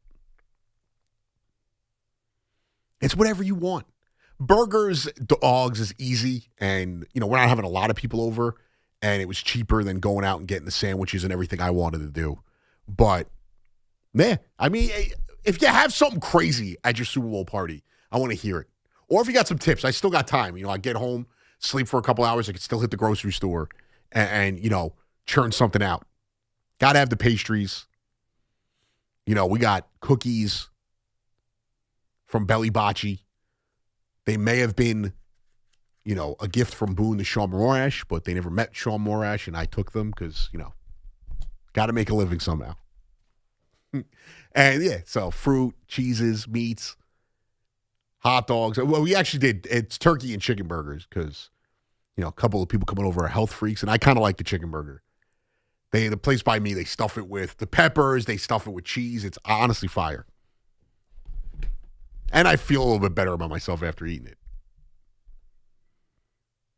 So I don't think that you can have a limitation on what. You can't be, it can't just be all. You can't just have like salad and I do love hummus, but you can't just be like salad and hummus at your Super Bowl party. You got to bring it in there. It's like the end of the bulking season.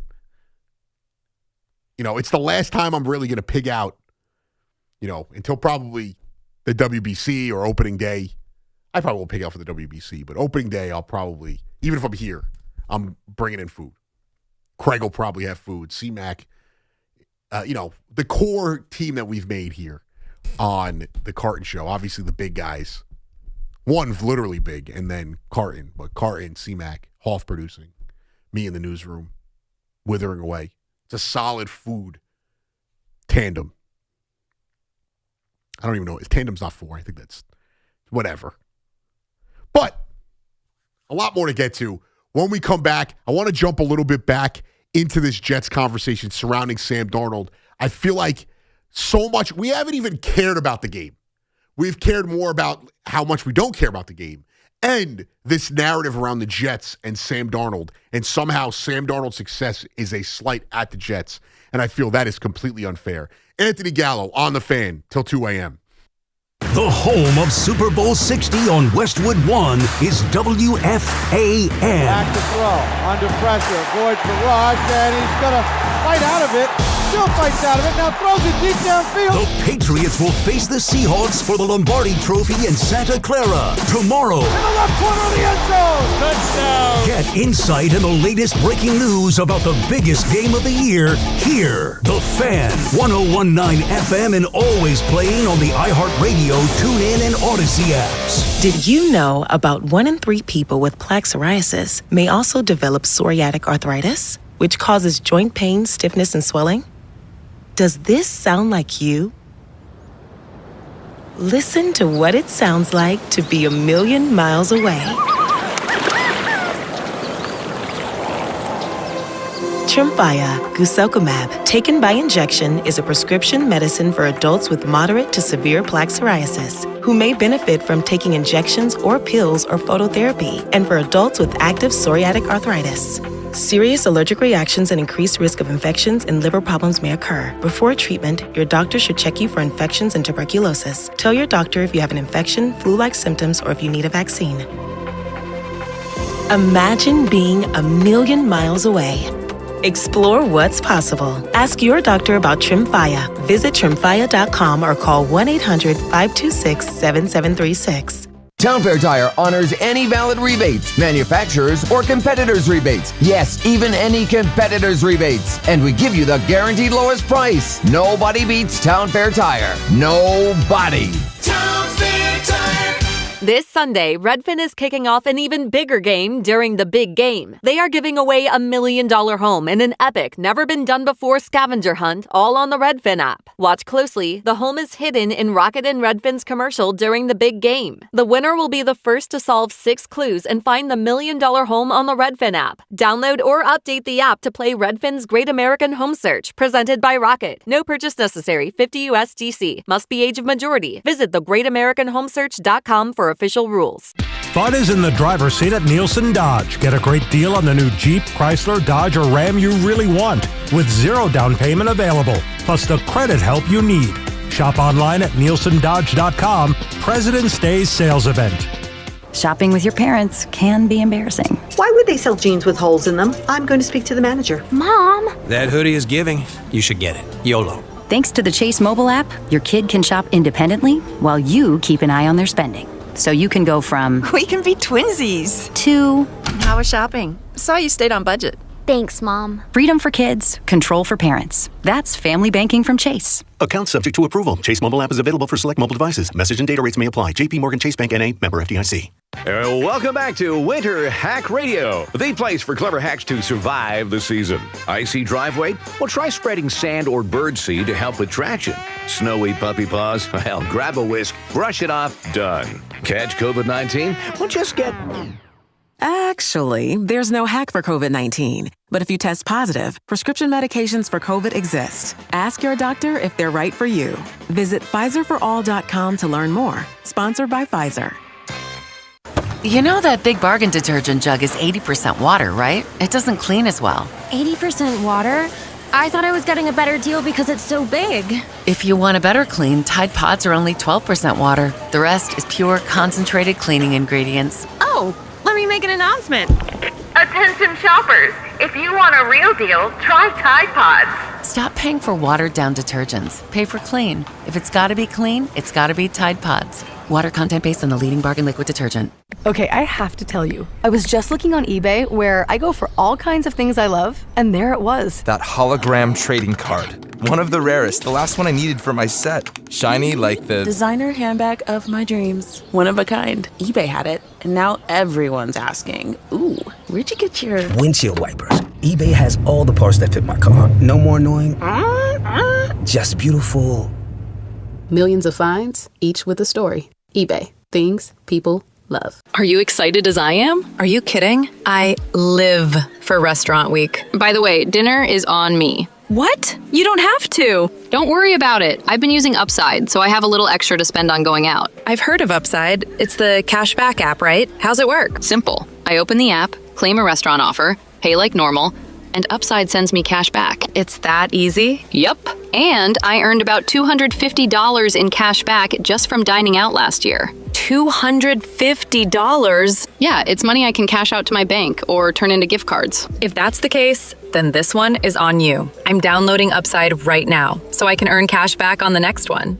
New York, meet Upside, the free app that gives you cash back on restaurants and gas. Use promo code NYC1 for a 10% bonus on your first restaurant transaction. Download Upside and use promo code NYC1 for a 10% bonus on your first restaurant transaction. Remember, that's promo code NYC1. Offers vary by user and location at participating merchants. Go to upside.com for terms and conditions. Do you owe $10,000 or more in credit card debt or personal loans? With credit card debt at all-time highs, Debt Relief Advocates is urgently notifying consumers of debt relief now being made available, designed to aid consumers with out-of-control credit card debt. Those who qualify and enroll for this relief program will only have to pay back a fraction of what they owe. This is not bankruptcy or a debt consolidation loan. This is a relief program that credit card companies would rather you not know about, as it ends your debt nightmare and saves you lots of money. Consumers owing at least $10,000 in credit card debt or personal loans can now take advantage of this debt relief as the cost of living skyrockets. Debt Relief Advocates has established a relief hotline for you to call to learn what debt reduction you may qualify for, so don't wait. For this free information, call the Relief Hotline at 800-390-1164. 800-390-1164.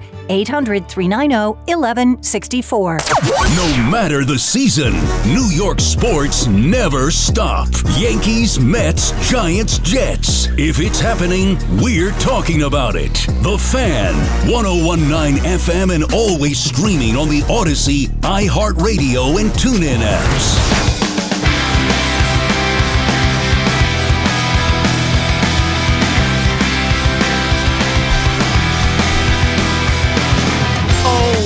Yes, sir. We are back. Anthony Gallo on the Fan. 888-808-1019.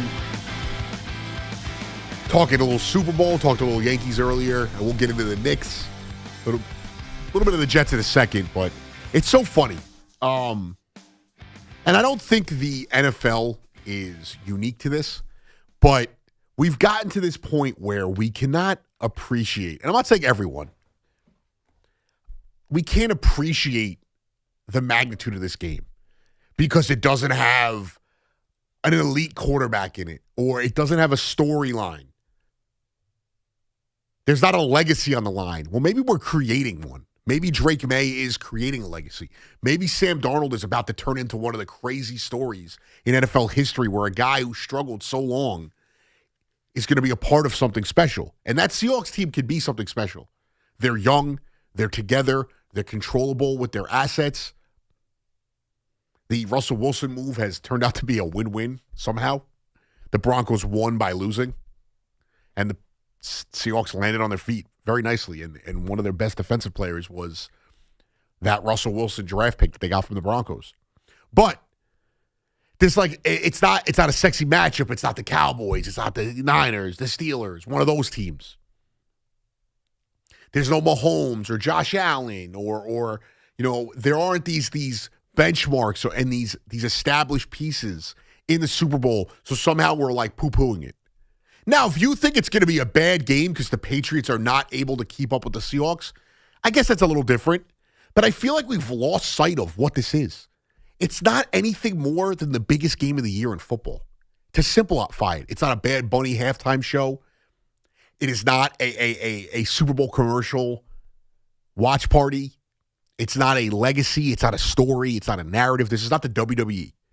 It is the one game to decide everything. It is the Super Bowl. It is the pinnacle of American sports. It is maybe the height of American culture when it comes to, pop culture or whatever you want to say. The biggest brand, in my opinion, in America, the NFL, the biggest media moment in America, the Super Bowl, and the biggest game in the NFL season, the championship, the one that decides who we are about to talk about, who we are going to crown and celebrate for the entire offseason, that is going to cement themselves in the history of the game. And we've somehow dumbed it down to, it doesn't excite me. Oh, the Patriots are in it again. With there's no Mahomes. Josh Allen didn't get there. Drake May got there with Josh Allen's wide receivers, but, another story for another day. I am still excited. Now, I am less excited because I don't want the Patriots to win after watching them eliminate my Broncos. Yeah, that hurts a little bit. My fandom ties into that, but it is still the Super Bowl. It's the same thing with the World Series and the Stanley Cup and the NBA Finals, if you're a soccer fan, with Champions League. It is still the height of that sport. When the Rangers and the Diamondbacks were in the World Series, yes, it's not national topic for a lot of people. There's not a lot of buzz. I was still excited. It is still the fall classic.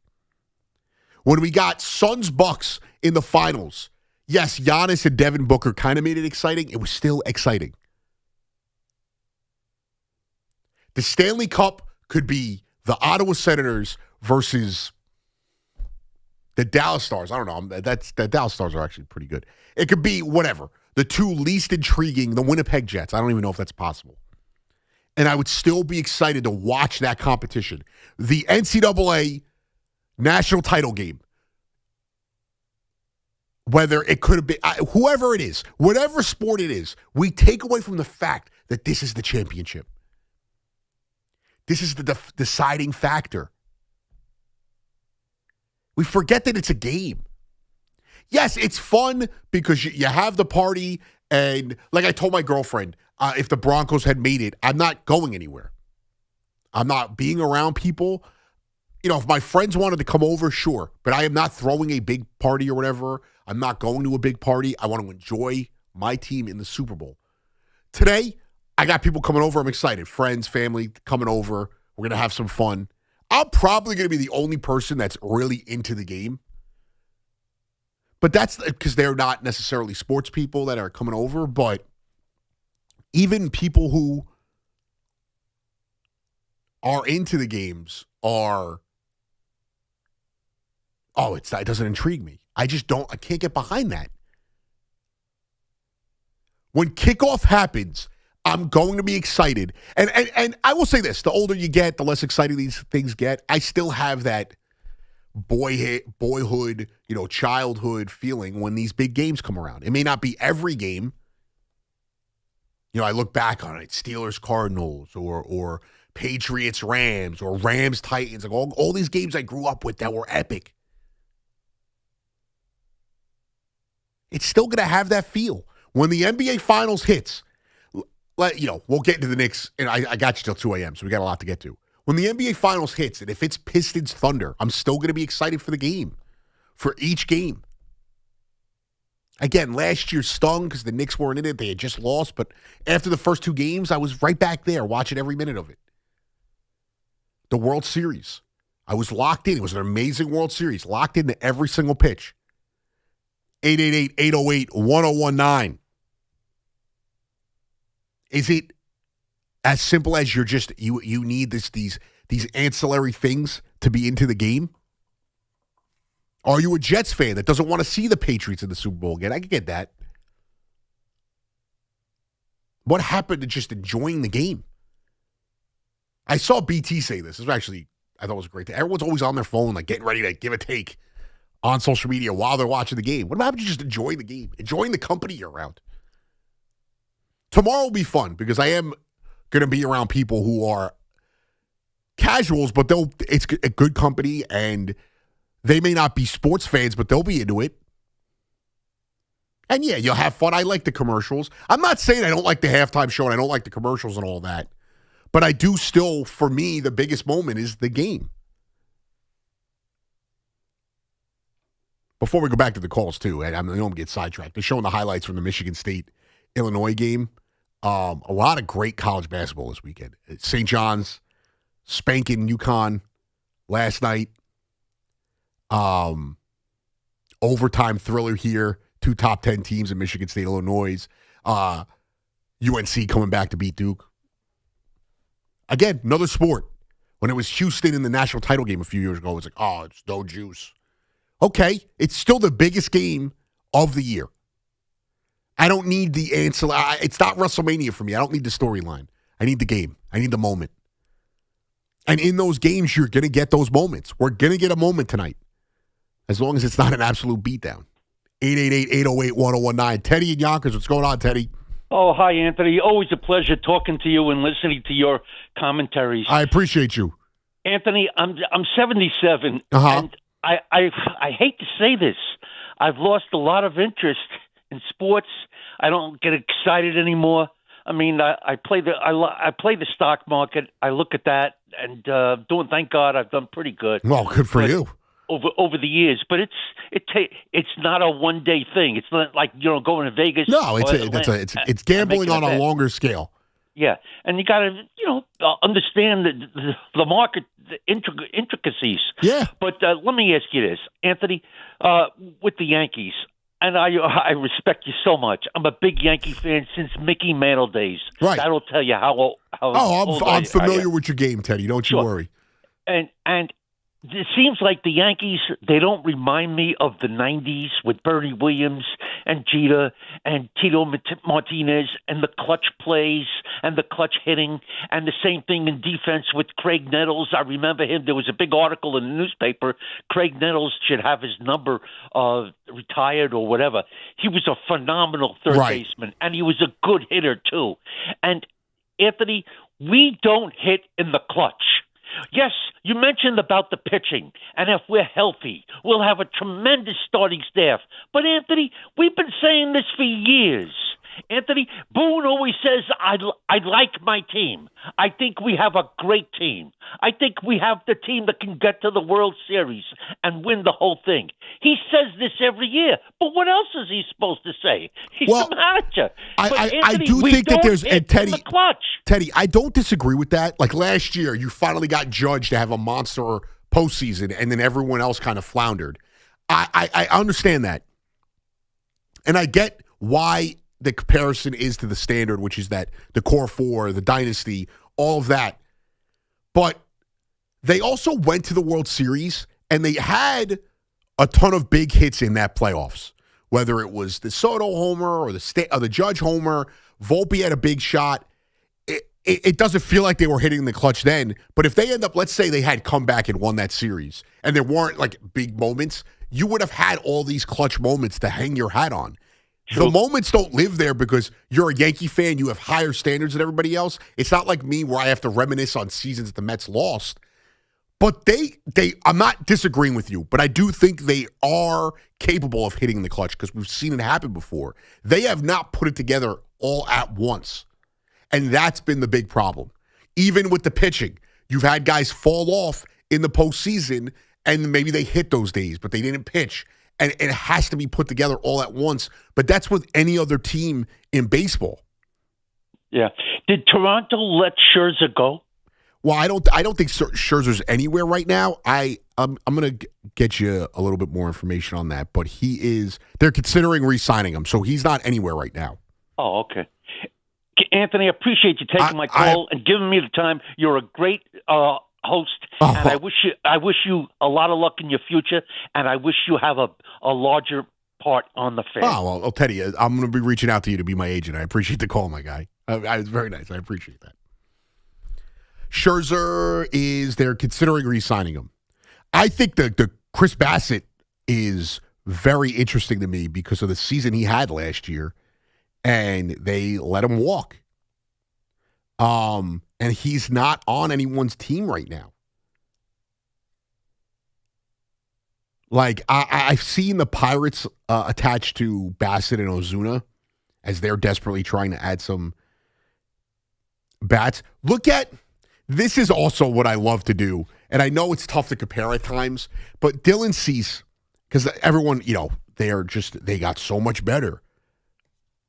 The Blue Jays just got so much better. Dylan Cease has a 3.88 ERA in his career. Bassett is a 3.64. And Bassett's got has way more games than him. So to think about keeping that number down, he's got about 200 plus innings on him. The strikeouts, Cease has more strikeouts, so you give him that. Bassett has about the same whip, a lower whip. But somehow, and last year, if you just compare the two, 3.96, 11-9 for Chris Bassett, 3.96 ERA, 31 games started, 170 innings, 166 Ks. 8-12 for Cease, a 4.55 ERA, 32 games started, 168 innings. So he started one more game, had 2 less innings, and they had identical whips. And I'm sure, yes, Dylan Cease at his height, his best is maybe better than Bassett, but his average is not. He got paid, let's see what Dylan Cease's contract was. He got paid 7 years, $210 million going into his age 30 season. Why would you pay him? I like Max Fried and him. I'd rather have Max Fried. Like, I just don't understand it. He's at $25 million this year, 33, 32, 31, 30, 29, 28, blah, blah, blah. And they deferred a lot of money. It just doesn't make sense to me. The math isn't mathing. The way you guys try to legitimize what the Blue Jays did after being in a Game 7 of the World Series and act like they got that much better, and the Yankees somehow, by staying with the core of their roster and getting better on the margins, puts them in drastic different situations. We'll see. I think I'm going to be right. The Orioles got drastically better. Do I think they're better than the Yankees? No. But the Orioles got drastically better. The Blue Jays did not. The Astros did not. I don't even know what the Astros did this offseason. Let's give a look-see-daisy right here. You know, they lost Valdez. They had already lost guys prior to this year. They have nobody of note that they've really brought in. Pitching-wise, Christian Walker at first base. Isaac Paredes they had brought in last year. They brought back Carlos Correa, which, again, is that moving the needle for you? So that's a team that you're going to have to compete with. Now, their farm system, you think they're great, all of that. And then you look at the Tigers. Let's go to the Tigers and look at what they did in the offseason. And I guarantee you it's not as exciting as most would make it out to be. You brought in Framber Valdez. Fine. I'm trying to see what they got. They traded a lot of minor league contract guys. Let's go back to December. They got Kyle Finnegan. Okay. They signed Kenley Jansen. Okay. Good signing. Not great. Rather have Bednar. They didn't do anything to separate themselves. Are they better than the Yankees? You brought in Valdez, so I do think that is worth the credit. I wouldn't be shocked if the Guardians are competing with them for the division title come the end of the year. And I don't think the Guardians are better than the Yankees. And in the AL West, the Rangers are a team that if I had to pick out of everyone in the AL, but there is a lot of age on that team. But what the Rangers have done, that is a team that I think could compete. Obviously, you know, I kind of like the swap for both teams. You know, I killed the Mets for a little bit of it at times, but, you know, they get better with the need in Brandon Nimmo. They get Mackenzie Gore. They bring in Danny Jansen, Jacob Junis. You know, guys, nothing that is absolutely blowing you away. Chris Martin's good piece to bring in there, but they already had guys on the roster. New manager. You have DeGrom. You have Evaldi. Jack Leiter, and a lot of these younger. Kumar Rocker is, you know, probably going to be a guy who is established in the mid. I don't know if he's going to be a stud, but you're also hanging your hat on a lot of variables with that team. The Yankees could compete with all those teams. 888-808-1019. So, again, I'm going to stand by that. Now, on the flip side, I think the Mets have gotten good. I think the Mets, I even can argue, got slightly better. Not sexier, but better. I think Bo Nix, look at that. Freudian slip.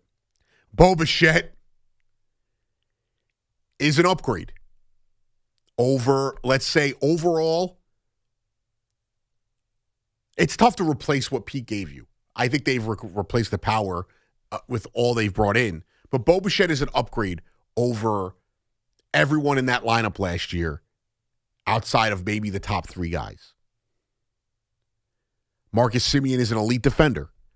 Polanco is a good role player. If he's your fourth, fifth, sixth hitter, that's a good piece to have.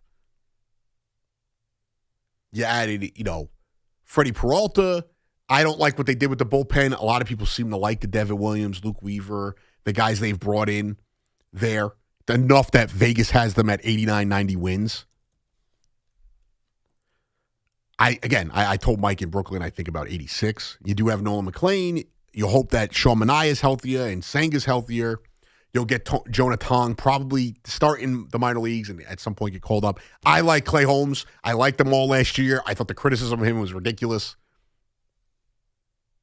But the Mets team has gotten better. Let's just say that. Baseline, they've gotten better. Luis Garcia, good bullpen arm. I still don't think they got that much better. Like I said, they won 83 games last year. They're going to win 86 this year. That's not that much better. I still think the Phillies have the potential to be better. I also think the Phillies could bottom out this year. The Braves will be healthier. And a healthy Braves team is maybe the second best team in all of baseball, of the Dodgers or the Dodgers and the Yankees. Then you have the Cubs, I think, did a good job of balancing out their roster. I don't think they're amazing. You can never count the Brewers out. The Reds don't take their ownership is not serious, so I'm not going to throw them in this conversation. But then in the NL West, the Padres are always a team that can battle. The Dodgers are very good. The Diamondbacks they made some moves. They added Arenado. They got hot again in the second half. And the Giants, you never know with the San Francisco Giants. A year ago, they bottomed out pretty badly towards the end of the year. But, they just signed Arise. It's the weirdest thing with that team. But they bottomed out at the end of the year, and they weren't able to make the playoffs. They've been sitting at about 500 for the last 3 years. Now, I'm not saying those teams, the Diamondbacks, the Giants, I'm not saying they're better than the Mets. I'm just saying there is more closeness with the Mets and those middling teams than there are with the Mets in the top tier. The Mets are not close to the Dodgers. I don't think they're close to a healthy Braves team. Shout out to my guy Subway to Shea. The new Mets hit way better with runners at score position and runners at scoring position with 2 outs. That's a bona fide fact. Semien, yep, he does better than the 3 guys they got rid of. McNeil, Alonso. Well, it's tough to include McNeil and disparage Alonso and Nimmo in that aspect, but he's better than Nimmo and Alonso in that aspect. So is Bo Bichette. So is Jorge Polanco. If Jorge Polanco was a piece you added and we didn't have the drastically emotional offseason, we would view that drastically different. His 162 averages are good. They're not great. 23 homers, 33 doubles, hits 260, 85 RBIs. Good player. Not elite. But then to that point, you look at what his runners at scoring position, let's bring that up to give you a little bit of I got to get his splits. The 3 of them, their WAR is higher, and their average with runners at scoring position is drastically higher. Let me give you, I'm about to get the guy. Bear with me, okay? Okay, that's a win, that's a loss. 306 runners at scoring position. 883 OPS. And just to compare the two, let's go to Alonso, see where he's at. I'm doing this blindly, so it'd be hilarious if Alonso was, he's not. I've done this before, but if Alonso was like 900 OPS. But they did get better. I'm not sitting here and telling you, though, that I think they are in the same position that the Yankees and their league are, which may not be the same. Alonso hit 266 to put it in that position. 933 OPS. So there is that aspect of it. RJ in Staten Island. What's going on, RJ? What's up, man? Long-time listener, long-time caller. What's up, dude? First-time caller. Anyways, David Stern's got to be worst thing that happened to the Mets in 50 years. Getting rid of Alonso was the dumbest thing ever, and they should have brought in a good hitting coach like Daniel Vogelbach, like the Brewers did. All right, Thank you. RJ, that could not have been. That was not a real call. That was Daniel Vogelbach's agent. That could not have been a real call. All right. If you don't like Stearns, fair. That's fine. Worst thing that happened to the Mets in 50 years, the Wilpons were owners of this team for a long time. Brody Van Wagenen. There's a lot of people would go through. Art Howe was manager. Brody Van Wagenen and Mickey Callaway. There's a lot of the 06, 07, 08, the plundering and the squandering of that team. The early 90s. He's not even close to the worst of that's happened to the Mets in the last 50 years. And Daniel Vogelbach is hitting coach. I appreciate RJ calling in to give us that little nugget. 888-808-1019. 2 hours down. 2 hours to go until the great E.J. Stewart at 2 a.m. Stay tuned. Again, I promise you, next on the other side, Jets, Darnold, why are they tied at the hip at this Super Bowl? Why is that the main discussion more than anything else? Anthony Gallo on the Fan. It's The Carton Show with Craig Carton and Chris McMonagle. Afternoons 2 to 7 on The Fan, 101.9 FM. Talking Aaron Boone, of course, Yankees manager. Garrett's had a good rehab. It's gone according to plan, no hiccups. He's been doing good pretty much every step of the way. Get The Carton Show on demand. Available on Apple, Spotify, wherever you get your podcasts, and the free Odyssey app.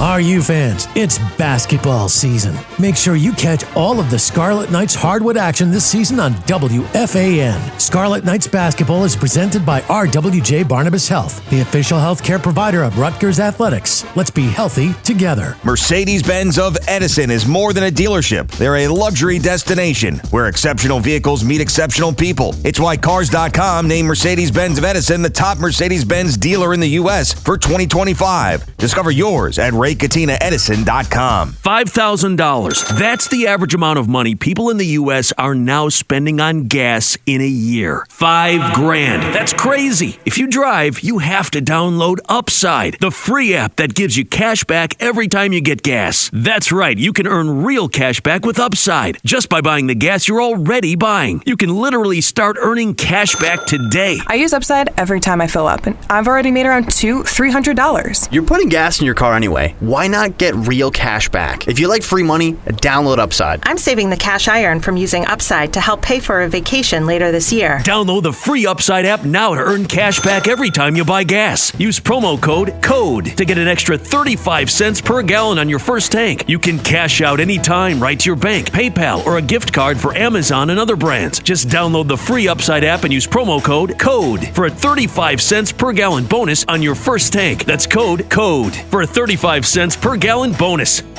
Chick-fil-A's new Frosted Sodas and Floats, it's a 10 out of 10.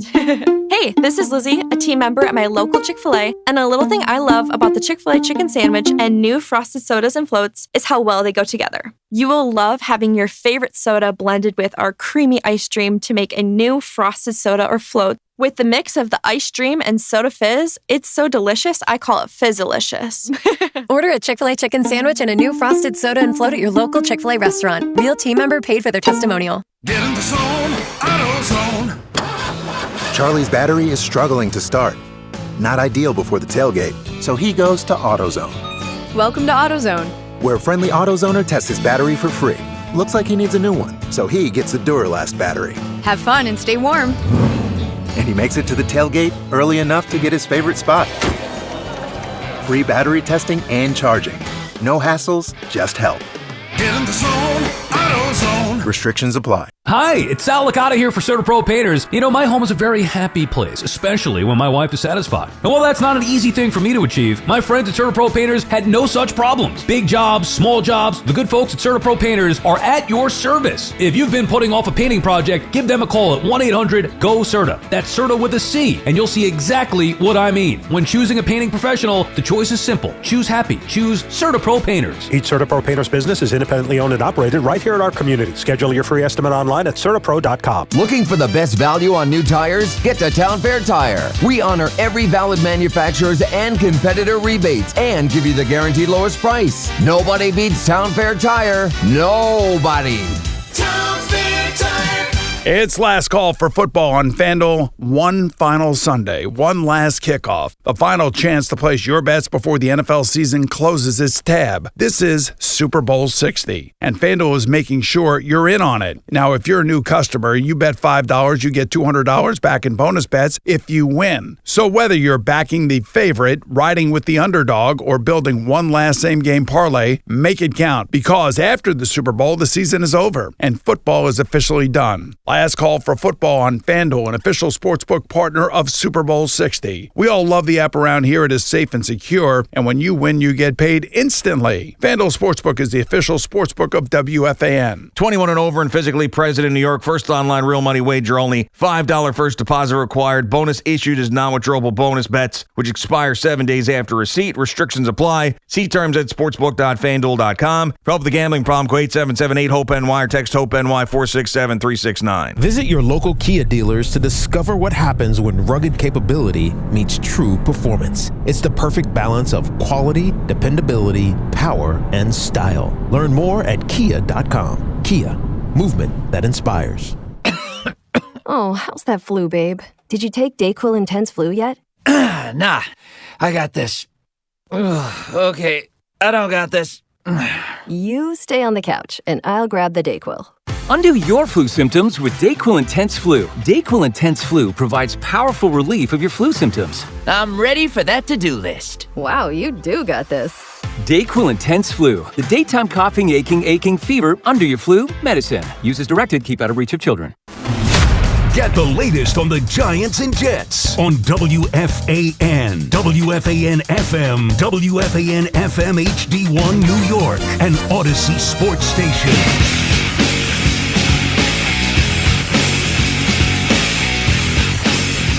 Oh, that's right. We are back. Anthony Gallo on the Fan. Shout out. We got the shift change. Connor Green out. Ray Jarvis in. We were just chatting about which parade would be more wild, the Jets or a Knicks parade. And how the Mets are cosmically cursed, as the great Ray Jarvis said. Man, you know, they have the substation in San Francisco, Santa Clara, wherever the hell it is. And the Mets just have a jet stream of JFK and LaGuardia tainting everything. Baseball's right around the corner, man. Every year I tell myself I'm not going to get excited, and every year it's right there, and I am fired up for it. The WBC, I am fired up for that. Bad Bunny trying to save Team Puerto Rico, which is commendable. And I feel bad for Lindor and Correa. I mean, the bias thing is stupid. He can't play because he smoked weed in 2023. The dumbest thing ever. And especially because the biggest thing about this sport, I care. I like it. I watch it like it's the World Cup. I get into it. But the biggest thing, even people who don't like it understand the impact it has on growing the sport. You should have a guy like Javi Baez there. The Mets and the Astros not wanting to allow Lindor and Correa to play because of the injuries and the insurance, that I get. And I don't know what the legality is with the Bad Bunny stuff and how legit it was that he's, offered to cover the insurance for those players. Because, I mean, what is the loophole there that if it doesn't happen? So I think it's cool gesture by Bad Bunny, and I get why. It sucks that Lindor. I want to see Lindor playing it. I'm not one of these Met fans who doesn't want these guys playing in it. But I also understand the Mets and the Astros not want to do that. And I'm excited. I'm super excited for it. I think it's a great tournament. Anything international I get into. The FIBA World Cup, I get into that. I'll get into the hockey in the Olympics and when they do the Four Nations. Football, we can never do it. It would just be a bloodbath. Real quick, and I see your calls. I'm going to get to your calls in a second. 888-808-1019.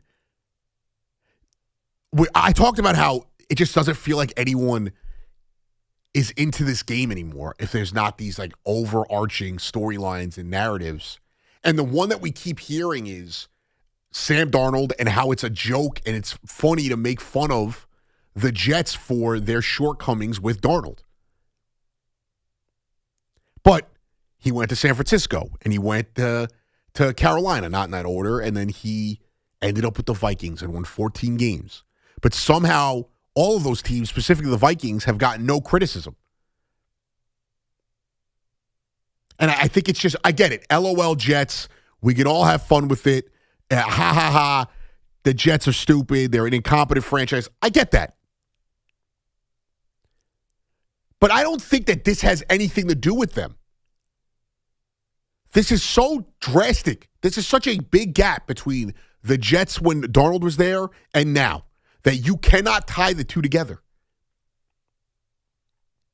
The one team that should be getting flack is the Vikings. You let them walk for J.J. McCarthy and Max Brosmer. That was the guy who ended up taking over when Carson Wentz got hurt. And Darnold didn't put up that much better. I think he had 200 yards. We did it before. He had a couple hundred yards less than Geno Smith. He had one or two more touchdowns and one less interception. His completion percentage was less than Geno Smith's. So the biggest credit goes to the Seahawks. But the fact that the biggest thing that we're hearing about, well, the two biggest things. One, Tom Brady not picking the Patriots, and then, shocker, he capitulated and took the Patriots. And then this storyline surrounding the Jets and Sam Darnold.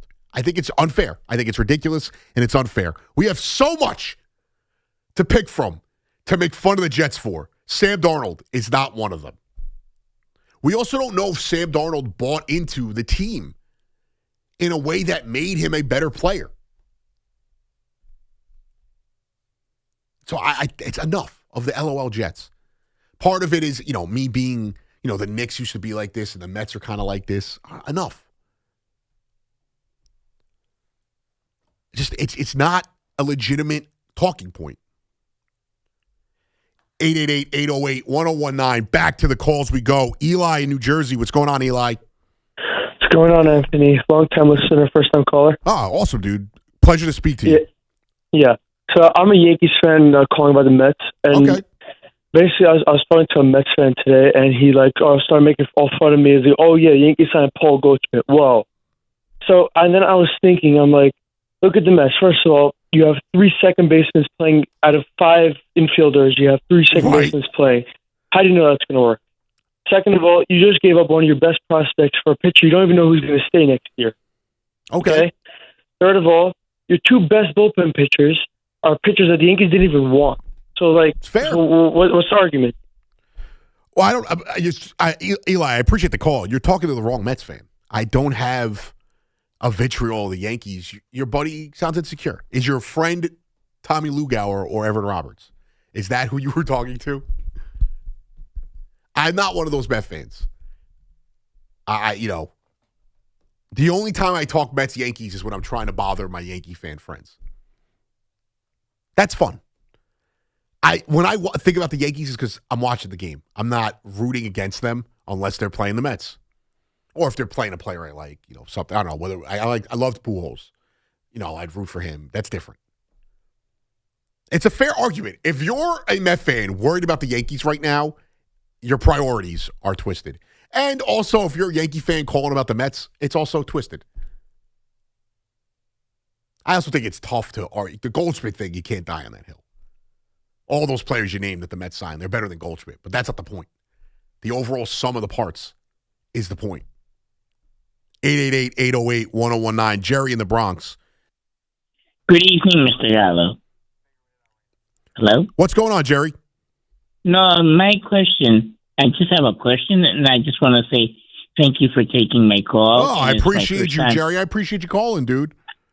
Okay, I'm a Yankees fan, but also I follow the Mets as well. But my question is, I know I heard rumors or anything about Sandy Alcantara coming to the Yankees or to the Mets. Well, I think that I don't know if those are sustained rumors. Well, it's okay, because I want to make sure. And if it is true, who are the Yankees going to give up? Well, I mean, I don't. And Jerry, I appreciate the call. I don't know if that's something we're going to explore right now. I'm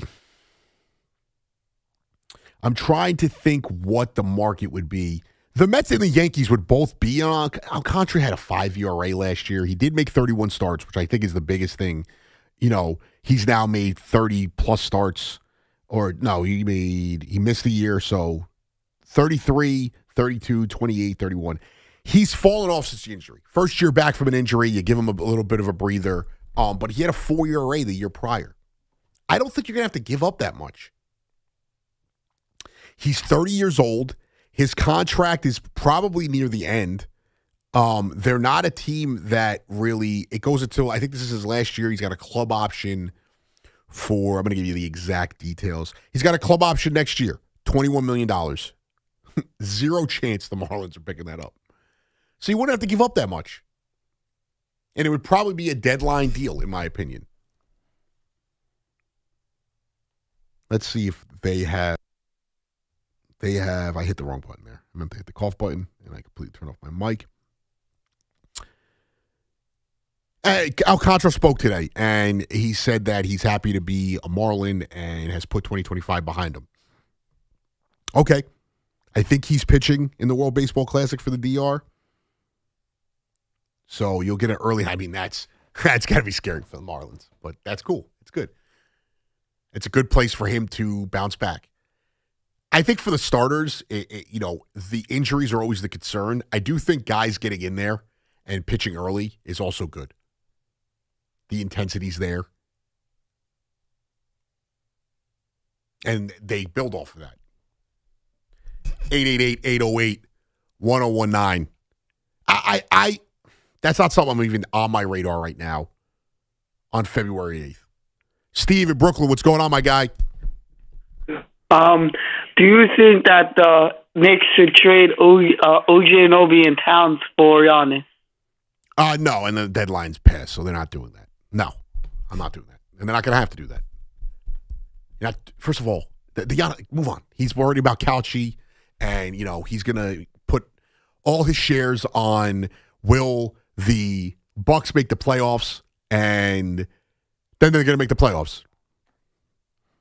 So, Giannis is not, Sandy Alcantara, not on my radar for the Yankees or the Mets. Giannis, no longer on my radar for the Knicks. We're past the deadline. Let's move forward. They did a good low-cost buy. They got Jose Alvarado, New York kid, Brooklyn dude.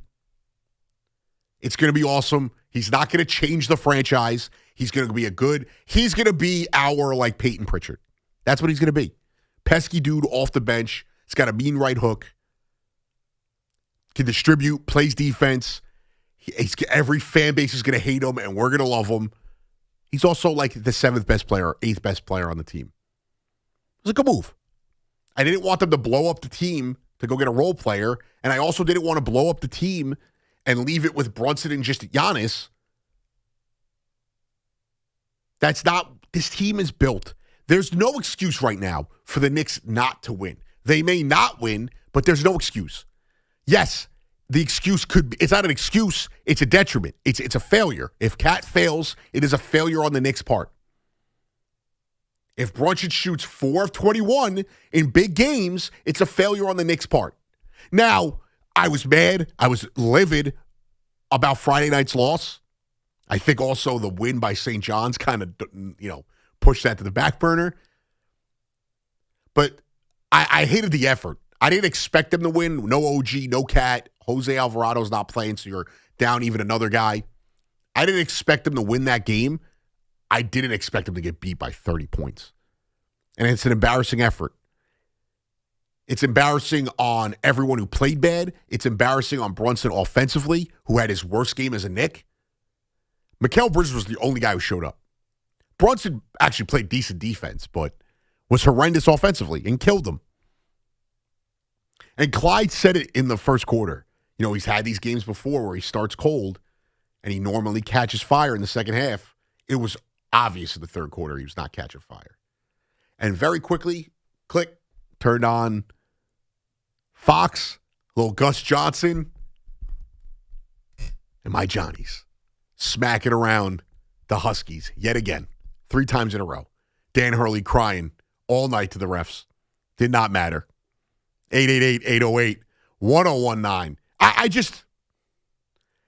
I understand Knicks fans being annoyed, and Evan and C-Mac, made fun of me because I was like, the Knicks got to win this game against the Pistons. And they're like, do they have to win this game against the Pistons? Do they actually have to win this game? And I was like, I care. I care about the NBA regular season more than most. But no, they don't have to win. But it was a disappointment. When the injuries were announced, I kind of felt like, this is going to be tough. I thought they were going to keep it close, and they didn't. They embarrassed themselves. It's okay to say both. They embarrassed themselves, but I'm also not writing the season off because of that loss. 888-808-1019. Back to the calls we go. Jamie in Long Island. What's going on, Jamie? What's up, man? I was wondering who the Mets could get to replace Alonso as a power bat. I was thinking maybe go after a guy, if you can get him out of retirement, like Daniel Vogelback, maybe. Jamie, you are the smartest man I know. So, do you have a buddy in RJ in Staten Island? Are you guys heading out together, getting a little handsy in the bedroom together? Is that what's going on? Unreal. Vogel, I appreciate it. Very unfortunate that this is how he chooses to spend a cold night in New York City. I'm not going to sit here and I don't know if there's much of a difference of calling into the fan and just calling in, but then also spending your night. He sounds like he's in his late teens, early 20s, and that was it. The Daniel Vogelbach call. You got to be funnier than that if you're going to prank call me. Okay, Daniel Vogelbach. I appreciate it. I knew the thing is, too, you got to be better with it. Go Buchanan, go. He gets me every time, and he's fly with it. You can't just call in and be like, if they, go into retirement and get, I knew exactly where he was going. Daniel Vogelbach.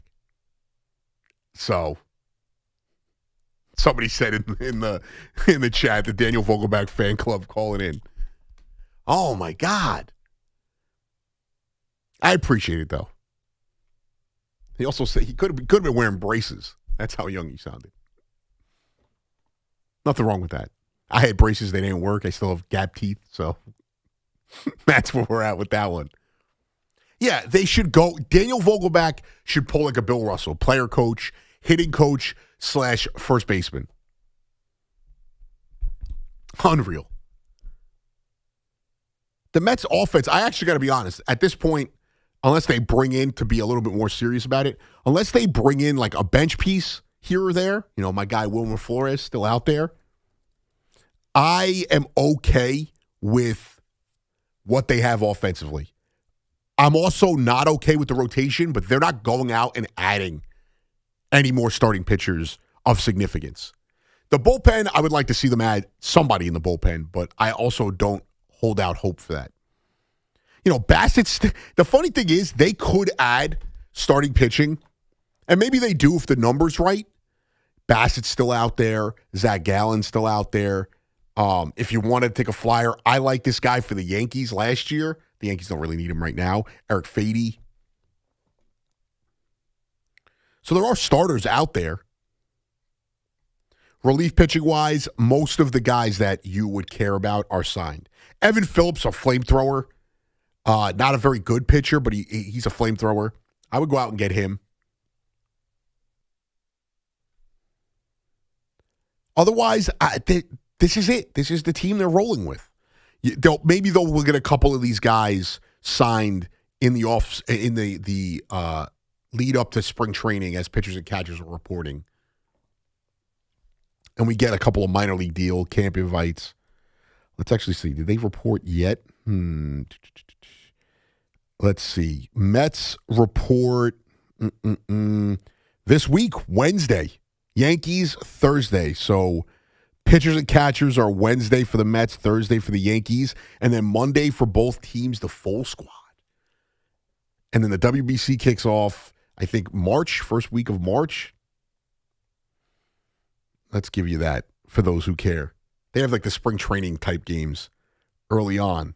Yeah, they kick off Wednesday is the first pool game. We'll get to Australia, Taipei, as everyone's locked in on that one. And then March 5th.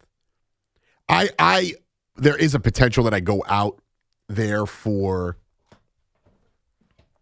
the first weekend of the U.S. group stage.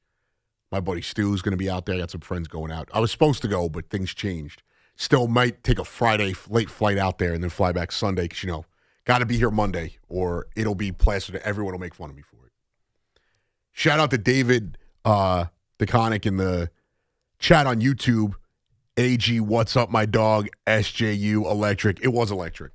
I was fired up. I'm still not used to it. I don't know if I'll ever get used to it because in my lifetime, I had a glimpse when I was a kid when they had run our test and those couple of years, Marcus Hatton, where they were top 10. Otherwise, they've been they had a couple of runs with Lavin, one with Mullins. This is awesome. Professor Yushima in the chat, don't make vacation plans in October. So we know Tommy Lugauer's burner. And my guy, Subway to Shea, Anthony, out here with does a great podcast, Subway to Shea podcast. Definitely check it out. Bring home Wilberforce. He's clutch. He is the clutch god. All-time leader in walk-off hits for the franchise. He's a pro bat. As my dad, my grandfather, everyone's uncle. That's a major league bat right there. That's a guy. I like him. I don't envision them doing much when it comes to this team. I don't think that the Mets are doing anything else. The Yankees, same thing. If the Yankees make a move, it's going to be ancillary margin moves. I don't think they're going to go out there and they're not making a blockbuster trade. They're certainly not bringing a Daniel Vogel back, as the caller said before. 888-808-1019. And for the Yankees, again, I think they are the best team in the AL. I said it coming into the offseason. The Mets had to get active and have a lot of moves before they got rid of Alonso, before they got rid of Nimmo, McNeil, Diaz. They had to take 5 steps forward. First, they took 10 steps back to take 5 steps forward, which was a disaster. For the Yankees, it was step 1, bring back Bellinger. Step 2, bring in a starting pitcher. They did that with Ryan Weathers. Didn't have to be a frontline guy. Step 3, I would have liked to see them add to the bullpen. They haven't really added anyone earth-shattering. They get the kid from the Rockies. But they did make moves at the deadline, which have pushed them forward. If you took opening day 2025 and opening day 2026, what I envision their roster is going to be, that is a better team this year than it was last year at that time. You make those trades. We said it in the moment. When they got Bednar, when they got Duvall, I don't think Bird is on the team right now. I think he's not on the 40-man. I have to double-check that. But when you got, let's see where he's at. Oh, he is with the Yankees. He's just not on their 40-man roster right now or not listed on the depth chart. When you got Bird, when you got Duvall, when you got Bednar, when you got McMahon, the thought was these guys are not just going to help this year, they're going to help next year. So let's run through it. The Yankees rotation, if healthy, best in the American League by a long shot, in my opinion. And I think it's the best in baseball, but the Dodgers might have something to say about that. Bullpen-wise, not crazy about it. But the bullpen, you have Bednar, you have Duvall, you have Bird, you have Hill, you have Cruz, you have guys there. You get the kid from the Rockies. You have some of these young guys in the farm system that are expected to get called up at some point this year. And offensively, they didn't have to change anything. I would have liked to see them add a bat, like a contact bat, a Luis Ariz type. But I still think that offense, which was one of the best in the league last year, is going to be one of the best in the league again this year. And when you look at it defensively, Jazz Chisholm's going to play his natural position at second base. You're going to have a legit third baseman. Osvaldo Cabrera is going to be healthy. So you have a legit utility guy. McMahon and Volpe, if Volpe bounces back this year, that's the best defensive left side of the infield in all of baseball. Your outfield, Judge, Bellinger, Dominguez. Sprinkle in Stanton at times. You'll probably sprinkle in Caballero, another legit bench piece that you're going to have for the entire season, not just from July on. They are better than they were last year. Even with running it back, you're going to get 162 games of this. You're not just going to get 2 months of it. Caballero is a baller. He's the perfect kind of role player spark plug that you want on your team. You hope that Dominguez and Volpe grow. You hope that Ben Rice grows. You hope, maybe Austin Wells playing in the WBC will be a benefit to him. He'll get some early impactful swings right out the gate. So no, I didn't think they needed to do a lot. In the Mets case, they had to do a whole bunch. And not only did they have to do a whole bunch before getting rid of franchise cornerstone pieces, they get rid of Alonso. They get rid of Nimmo. They get rid of Diaz. And at first, we just had Simeon. They get rid of McNeil. But then you add Polanco and you add Bo Bichette. You bring in Freddie Peralta, Luke Weaver, Devin Williams. Even if I'm not crazy about the bullpen, you bring these guys in, and sure, I think they got a little bit better. I think they definitely are not. They're going to win more games than 83 games this year. The number's at 89.5. I'm seeing that's about like the, it's tough because, Fangraphs has them at 90 wins. Zips has them at 89. A couple of the betting sites have it at 89.5. So, that's not, I don't see them hitting 89 wins, 86, 87 wins, sure. Jose in Forest Hills. What's going on, Jose? Hey, how are you? I'm good. How you doing, dude? Good. I just want to talk a couple of things you mentioned earlier. Give me a minute. So you mentioned the Knicks against the Pistons. I wasn't too worried about that game. We're going to see them in the playoffs. So just being prepared for them, and I think we're going to come full set, and we'll be ready to attack. And Jose, I think that's the right. I was pissed about the game because I felt like the effort wasn't there. But the second, I was excited. So coming into the week, I'm like, man, Friday we're going to get Knicks Pistons, and for me, I'm going to get St. John's UConn. Big night for me. But then you see Cats out, and then you see OGs out. You're already down a guy because you had just made the trade. I didn't really have much hope for it. I was more mad about the effort. I didn't walk away from that like doomsday, like, oh, this team is never going to compete. I agree with that. It's just it stuck after that Nuggets game they had. But my second point I wanted to say was the World Baseball Classic.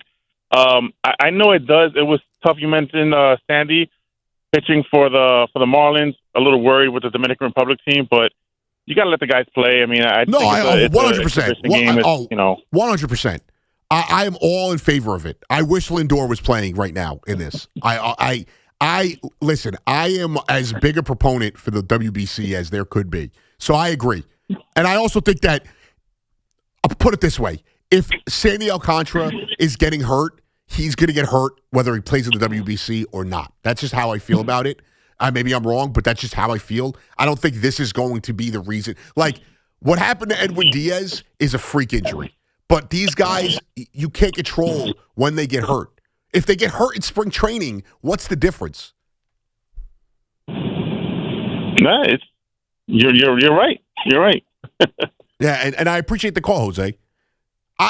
Listen, I understand. So I am more in favor of these guys playing than not playing. I also understand the financial and business aspect of it. If you're the Mets, if you're the Astros, what is unacceptable is in the year 2026, Javi Baez not being allowed to play in the WBC because he smoked weed in 2023 leading up to the WBC, in which he played in the 2023 WBC. That makes no sense to me. Or 2024, whatever year it was. Oh, no, it was 2023. Sorry. Unfortunately, I link it Diaz. That's how 2023, we lost Diaz. And then we get, that's how I remember. But he smoked weed, got caught smoking weed in 2023. They let him play. But now he's not allowed to play in this WBC. It makes no sense. It's such a stupid thing to hold him back. The Lindor and Correa stuff is a little bit more convoluted because there's other players that had procedures in the offseason that are being allowed to play, but it's not from the Mets. Example, Judge, he's a Yankee player. He's not a Met player. We don't have a track record with that. And then, I don't know if you saw this story, Ray, but, Bad Bunny supposedly covering the insurance coverage for Lindor and Correa. I also understand why the Astros and the Mets wouldn't just accept that. What if there's a loophole written in there and you lose Lindor for the season or you lose Correa for the season?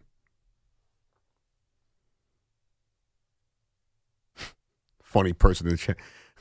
Guy in the chat says, I'm surprised the Yanks are bringing back Goldschmidt when they could have easily dialed up the well-rested Jason Giambi. All right, very funny. Everyone's got jokes.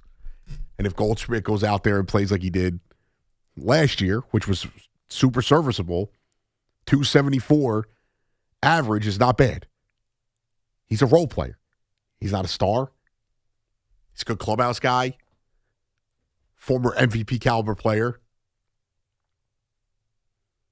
The WBC, I think that Puerto Rico did get screwed in this, but I don't think it was intentional. I think they've gotten the short end of the stick because of the organizations. Because everyone's pointing to guys on other teams that had procedures that are playing, but they're not from the same organizations. And also, we don't know what the legality is written in their contracts. I would like to see Lindor play. I would like to see Correa play. Obviously, the Correa and Baez stuff doesn't really affect me as a Met fan. I know a lot of guys around here aren't crazy about the WBC, and they didn't want to see Diaz pitch again in it before we knew he was leaving. I was all for it. I don't care. These guys get hurt either way. It's an awesome tournament. It's exciting. It's legit. Just because you don't care about it doesn't mean it doesn't matter, because it does. The players care. There's a lot of guys playing for the Pirates and the A's in this tournament that care more about this than they do when it comes to their actual team. You know why? Because their ownership doesn't care. So why should they? They're playing for pride. They're playing for national pride. I think it's awesome. I think it's a little different than hoops, because when we don't win the golden hoops, it feels like an absolute failure. If we don't win, it's a failure, but also I understand when you have teams like Japan and DR that are stacked, just as stacked as the U.S. team. 888-808-1019. I got you for another 90 minutes right here on The Fan. Our guy, EJ, coming up at 2. The Super Bowl is tomorrow. Maybe we'll dive into a little bit of the prop picks. The Knicks, obviously, with a big loss on Friday. Where are you sitting in that? And what is your temperature when it comes to this Knicks team? Because I am not jumping off the ship. I'm not happy with the way they played, but I understand with the injuries and whatnot, it was going to be an uphill battle. Also, the Jets, the butt of the joke, but the Jets, because of Sam Darnold, but they also signed an offensive coordinator, Frank Wright, now the OC this week. Rex Ryan, I think his kid is the passing coordinator. Giants sign an O-lineman coach. We got a lot to get to right here on The Fan. All of that. Calls are open. 888-808-1019. Anthony Gallo, Back after this. It's Monday Night Basketball on WFAN with the Nets and Bulls. 7:30 tomorrow night. The home of Brooklyn Nets basketball is The Fan. 101.9 FM and always live on the iHeartRadio, TuneIn, and Odyssey apps. This is Alex Shulman of Shulman & Hill, New York's premier injury law firm. We'll always fight for you when you're injured at work. If you've ever wished you've had a lawyer in the family, now you will. At Shulman & Hill, it's never one and done. Once you're a client, you're always part of our family. Shulman & Hill, we're not just New York's law firm, we're your law firm. Get your free consultation at hurtny.com. That's hurtny.com. At Mercedes-Benz of Edison, you'll find they're more than a dealership. They're a luxury destination where exceptional vehicles meet exceptional people. From your first Mercedes-Benz to everyone after that, their goal is simple: to have you as a client for a lifetime. Because at Mercedes-Benz of Edison, customers don't just drive away, they become family for life. It's why Cars.com named Mercedes-Benz of Edison the top Mercedes-Benz dealer in the U.S. for 2025. Find your dream car at RayCatinaEdison.com. Looking for the lowest price on name brand tires? Get to Town Fair Tire and get the guaranteed lowest price on any name brand tire. Nobody beats a Town Fair Tire deal. Nobody. Name brands at discount prices. Town Fair Tire. Attention. Have you racked up $10,000 or more in credit card debt? Are you barely getting by making minimum payments?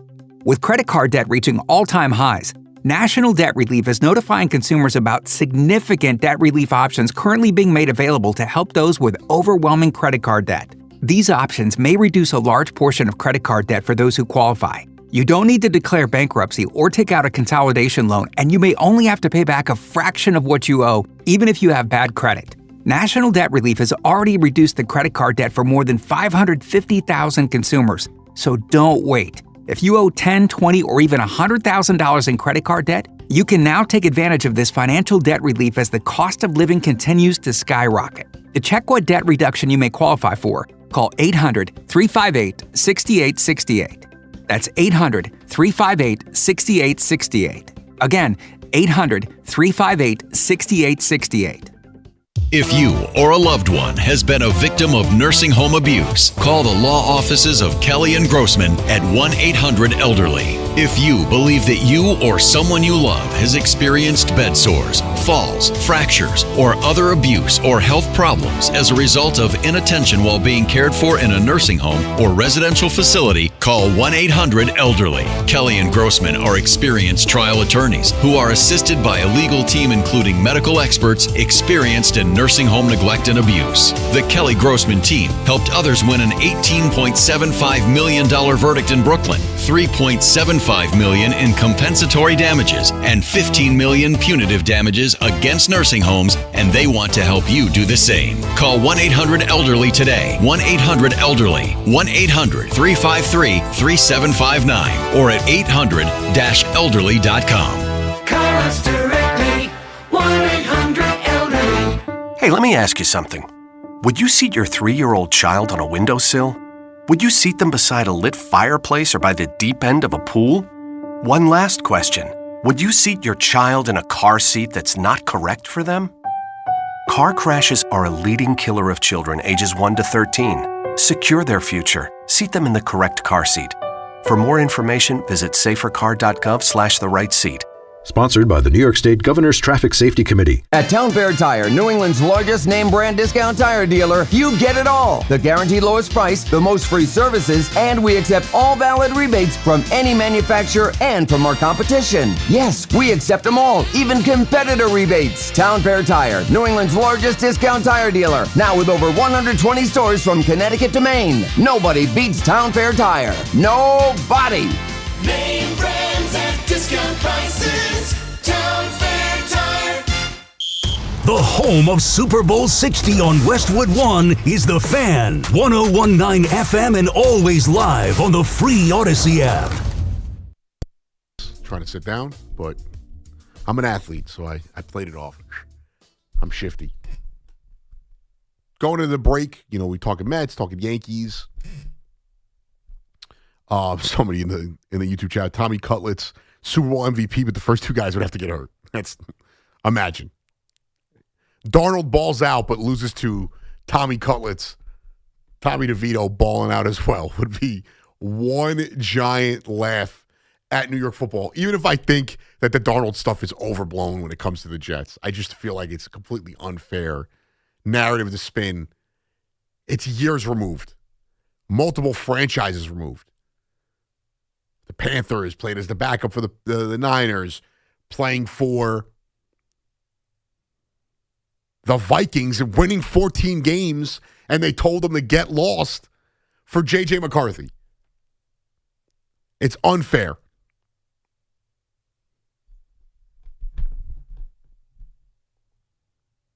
And if you're a Jet fan rooting against Sam Darnold, it's a bad look in my opinion.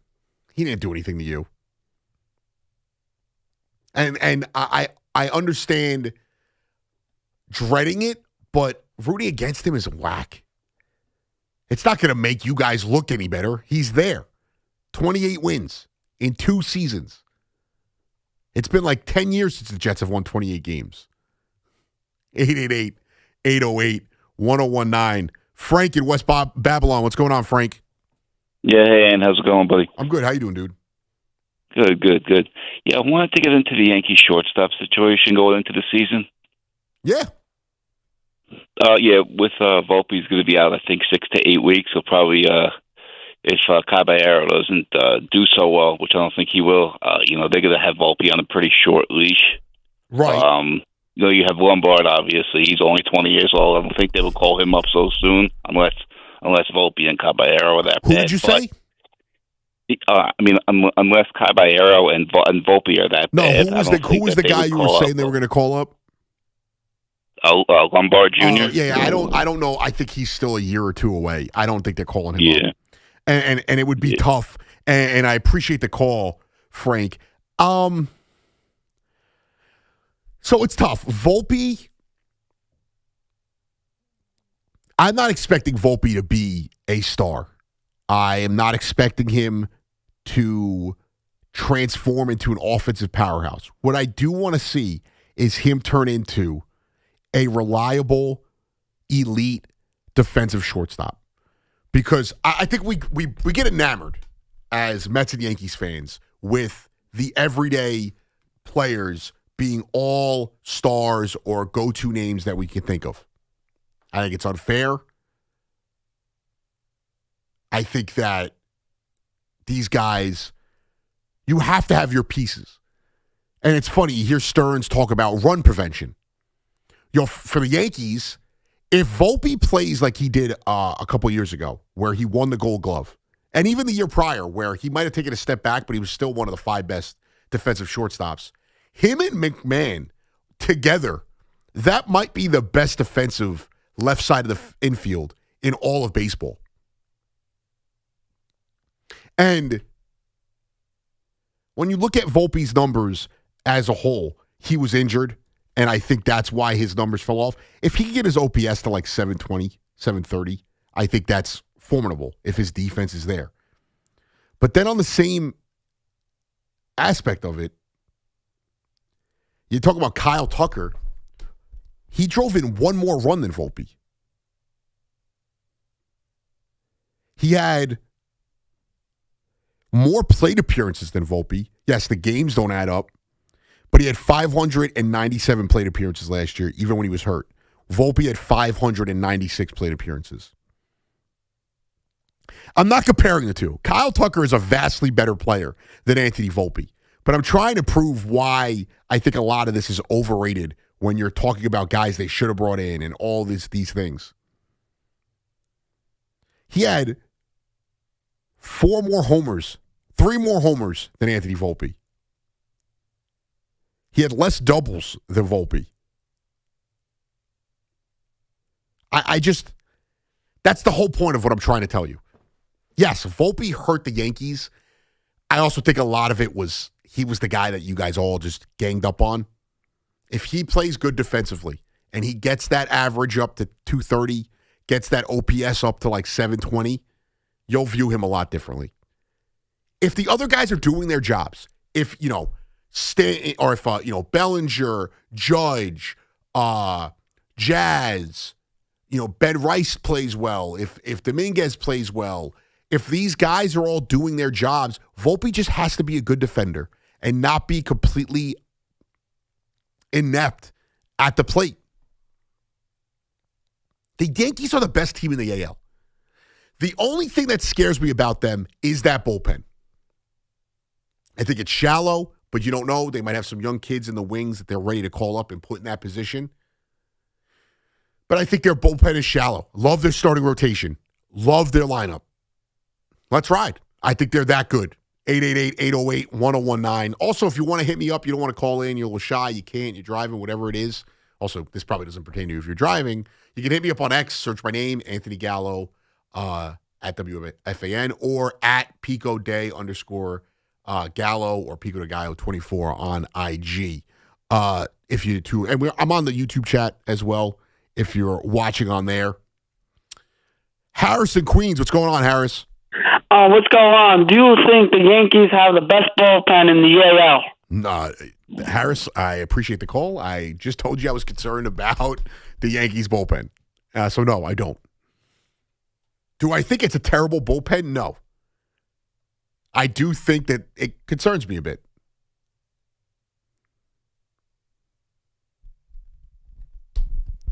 I think they'll overcome it. I think it's easier to overcome deficiencies that you have in spring training in the offseason in the bullpen than it is to overcome other spots because you can make moves at the deadline for the bullpen. But starting rotation-wise, I do think they have the best. Nolan McLean is getting a lot of buzz around the league, rightfully so. Cam Schlittler has done more in the major leagues, obviously all in 1 year, has done more in the major leagues than Nolan McLean has. And that guy pitched in a playoff game in one of the biggest moments and dominated against your biggest rivals. So you have Cam Schlittler, Luis Heel, former Rookie of the Year candidate. He might have won. I don't remember if he did. Will Warren, decent pitcher, good back end guy.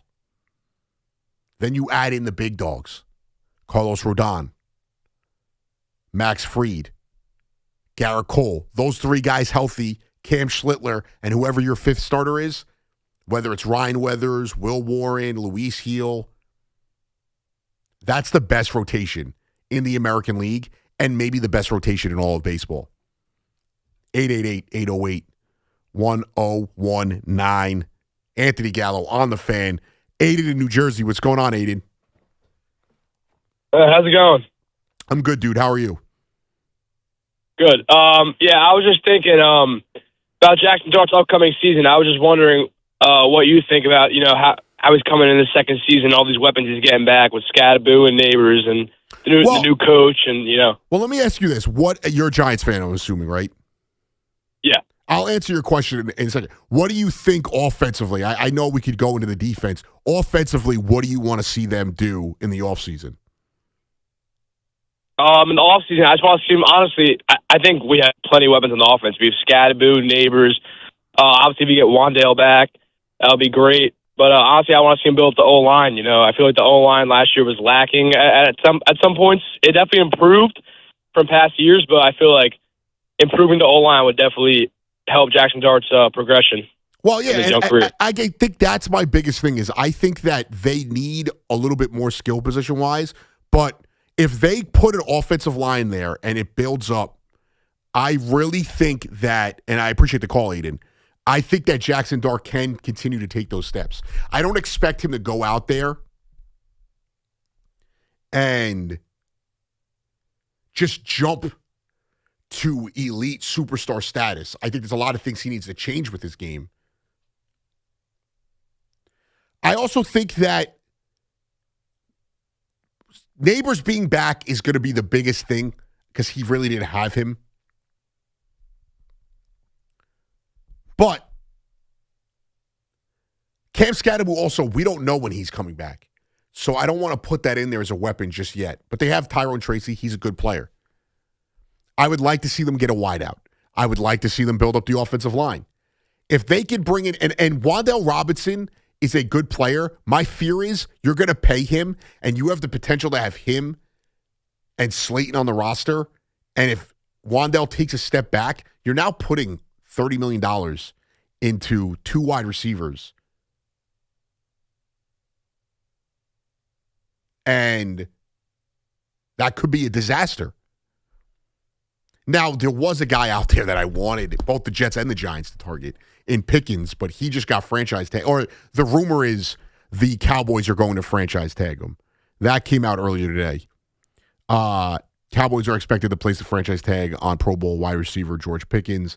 League sources told ESPN, is Adam Schefter, projected cost of the 1-year fully guaranteed tag for Pickens will be roughly 28, but the Cowboys want to lock in Pickens for at least next season, as owner Jerry Jones told the team's website for a long time.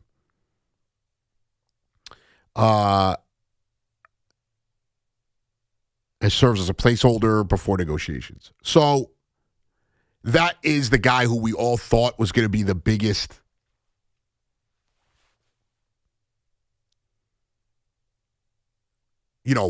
target. Broncos, Patriots, Bills, all these teams that need wide receivers, we thought that was going to be the biggest one. The Jets have a lot of money to spend. I thought the option of going out and getting Pickens, having him with Garrett Wilson, and whether you get the quarterback this year or not, that would be a game changer for that Jets offense. If you went out and got Pickens for the Giants and you had Pickens and Neighbors, it's not happening now. But that was, I was thinking about things I could talk about this week.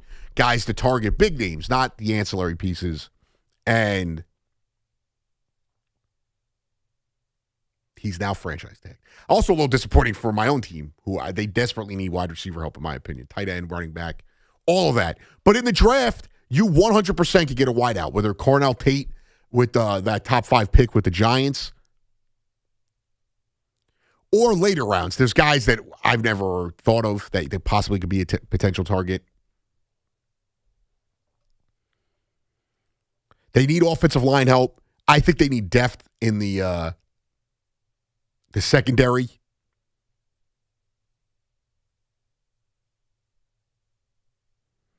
Somebody, it's funny because I'll get to the calls in a second, but eBay seller in the chat. Did you know Aaron Boone recently called and texted C-Mac 2 to 3 times and C-Mac ignored him? That is a true story. That was not a bit on Friday. C-Mac walked out to me and goes, call my phone. And I'm like, what, did you lose it? He goes, no, call my phone. And I called it, and then he goes, I had my phone on Do Not Disturb. And I was like, why? Does that matter? And he's like, Boone tried to call me 3 times, and I ignored him. And then I see the next break, C-Mac runs out, frantic. Hey, Aaron, I'm so sorry. Oh, my God. And I'm like, who's he talking to right now? And then I put the pieces together. So it was hilarious. A monumental fumble. He could have been the next bench coach for the Yankees. Who knows? Could have been the assistant GM, the assistant to the GM, like Dwight Schrute. Monumental fumble. Absolutely ridiculous. And I told him, I was like, how many people do you think that are listening think this is a bit and don't realize how he was distraught? And Craig was hilarious. Craig could not help himself. It's like the Billy Madison line. You blew it.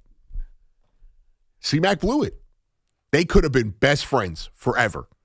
And if I'm Boone, I'm not. If I can tell you this much, I call my buddies and they don't pick up the first time, I usually don't call them back. The ball's in your court, buddy. Boone could have been asking for an opinion on Paul Goldschmidt. What do you think? I'm hearing they might sign him back. What do you think, big dog? He texted with him earlier in the week, told him to go get him. C-Mac texted him that. And then he comes out here and he ignores his calls. The ego on Big Mac, by the way. Working with him every day. Craig, humble guy, comes back, treats everyone great. Big Mac. Guy's got an ego. Needs his seltzers, coffees. It's crazy. Ignoring the Yankees manager. Would he ignore Brian Cashman's calls is the real question. 888-808-1019. Vinny in Staten Island. What's going on, Vinny? Hey, Joey, what's going on, man? Congratulations on getting the job. I hope you get the job. I'll be rooting for you. Well, what job? The overnight. I want you on overnights, man. Come on, you got to move up. No, I mean, I there's no job to be had right now. I'm happy with what I'm getting right now. I appreciate it, though, Vinny. Yeah, man. So I was a little concerned this offseason. Yeah, I'm glad we brought back Cody Bellinger, but I also have a feeling that because they DFA'd DJ, he's still in the books for, I think, for this year only. Right. And then they DFA'd Hicks. He's still, I guess he's coming off the books soon. I think if there's a baseball season next year, and because of the potential lockout, once the money clears off the books of all the contracts that they have, then I think you're going to see the Yankees start spending again.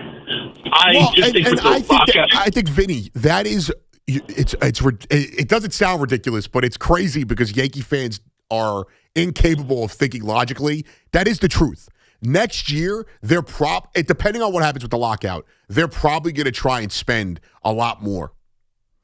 Yes, because when you DFA somebody, it's like doing the whole forging the money ahead, like the Dodgers doing all these stupid deferring money. Like it hamstrings you because that $10 million that Hicks is on the books for, that could have been for somebody else.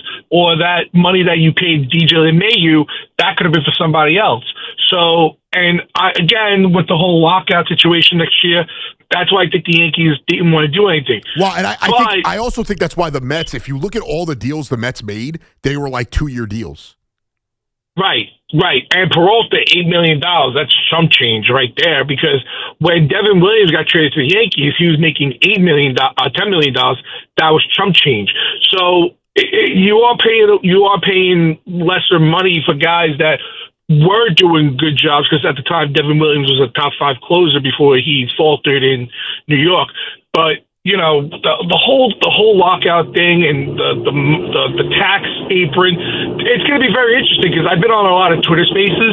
You see teams, lower market teams, just pocketing the money. They're going to go after the teams like the Dodgers. It's so ridiculous. All the owners are going to fight with each other. It's insane. It's embarrassing, and I said this. And real quick, Vinny, are you still at Verizon? Yes, I am. I'm a store manager in Bayonne, so if you ever need anything, come by. Oh, I appreciate you, dude. I appreciate the call, my guy. It was good catching up. No problem. Vinny was my guy. Sold me my last 2 phones. You know, he saved my phone one time. Good guy.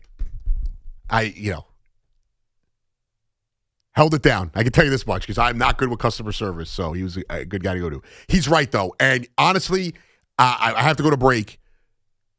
It's tough for me to give a crap about these guys getting hurt in the WBC or caring more about the WBC when their own owners, not the Yankees, not the Mets, but when you're the Reds or you're playing on the Pirates or the A's or the Rockies, why would you care more about playing for those teams when your owners don't care about winning? Why? I saw Ellie De La Cruz on a motorbike in the DR, and, if that was a Met player, I'd be pissed. But I also don't blame him. Why should he care about the regular season when his own owner doesn't? And baseball's got a problem. Baseball's biggest problem is not the spending gap. It's the owners that don't care about winning and pocket that revenue share.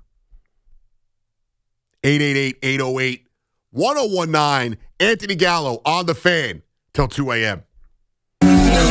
It's After Hours with Tommy Lugauer, 7 to midnight on the Fan, 1019 FM. John Harbaugh is staring history in the face. A chance to do something that no other head coach in the history of the NFL has done.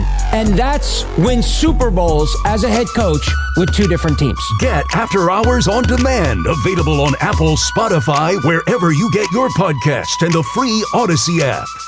Attention. Have you racked up $10,000 or more in credit card debt?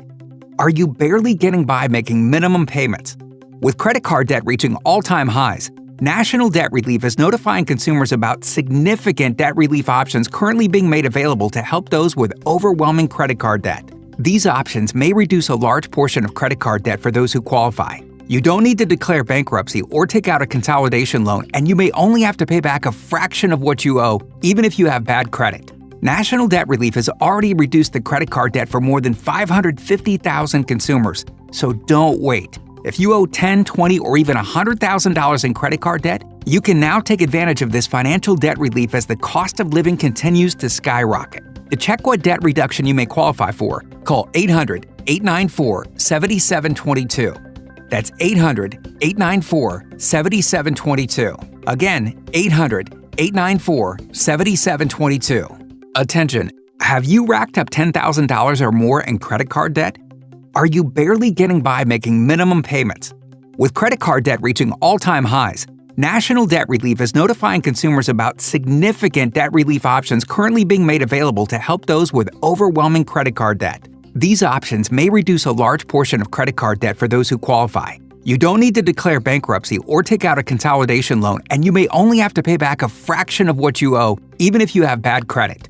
National Debt Relief has already reduced the credit card debt for more than 550,000 consumers, so don't wait. If you owe $10,000, $20,000, or even $100,000 in credit card debt, you can now take advantage of this financial debt relief as the cost of living continues to skyrocket. To check what debt reduction you may qualify for, call 800-358-6868. That's 800-358-6868. Again, 800-358-6868. Imagine a gentleman's club with over 200 gorgeous exotic dancers every week. Hey, big boy. From the people who make fantasies come true, Gallagher's 2000 in Long Island City is the place to be. Gallagher's 2000, a gentleman's club for today, gentlemen. Gallagher's 2000 features 2 floors, 3 stages, discounted drinks, VIP, champagne rooms, and dinner specials every night. Gallagher's 2000 offers complimentary lunch Thursdays and Fridays with any drink purchase. Come on down, big boy. Gallagher's 2000 is New York's largest upscale gentleman's club, and Gallagher's 2000's bachelor parties will blow you away. For their bachelor party specials, call 718-361-1348. Gallagher's 2000 is located at 4319 37th Street in Long Island City, Queens, just a half a block north of Queens Boulevard. Call 718-361-1348. Gallagher's 2000 is unlike any club in New York. Come tonight for the time of your life. Gallagher's 2000. Let your imagination run wild. We all hear the radio ads about the IRS. They tell you to be afraid, to be scared, and they try to frighten you into calling. I'm not here to do that. Tax Relief Advocates is different. TRA is here to tell you that if you owe money to the IRS, whether it's $5,000, $50,000, or $500,000, we have a solution. It doesn't matter if you're sitting in your car, at work, or with your kids. No matter where you are, call now. 800-575-9834. Don't lose hope. TRA can eliminate or reduce what you owe to the IRS. Generous programs are now available that can give you a fresh start. Our passion is taxes and helping individuals fix their IRS problems. We have over 1,000 5-star reviews on Google and an A+ with the Better Business Bureau. You don't need to be afraid of the IRS any longer. End your tax nightmare today by visiting us online at TRA.com or call 800-575-9834. That's 800-575-9834. Tax Relief Advocates. Real solutions for real people. This portion of the program is brought to you by policeofficersrighttosue.com. We all hear the radio ads about the IRS. They tell you to be afraid, to be scared, and they try to frighten you into calling. I'm not here to do that. Tax Relief Advocates is different. TRA is here to tell you that if you owe money to the IRS, whether it's $5,000, $50,000, or $500,000, we have a solution. It doesn't matter if you're sitting in your car, at work, or with your kids. No matter where you are, call now. 800-575-9834. Don't lose hope. TRA can eliminate or reduce what you owe to the IRS. Generous programs are now available that can give you a fresh start. Our passion is taxes and helping individuals fix their IRS problems. We have over 1,000 5-star reviews on Google and an A+ with the Better Business Bureau. You don't need to be afraid of the IRS any longer. End your tax nightmare today by visiting us online at TRA.com or call 800-575-9834. That's 800-575-9834. Tax Relief Advocates. Real solutions for real people. Talk sports with Evan and Tiki. Middays 10 to 2. WFAN. WFAN FM. WFAN FM HD1 New York. An Odyssey sports station. Your official station to talk Yankees. The Fan. 1019 FM and always live on the free Odyssey app. When I hear that song, and I was, I know there's a little bit of an age gap between us. I think Chappelle Show, because that was like one of my, so much music was introduced to me through the Chappelle Show.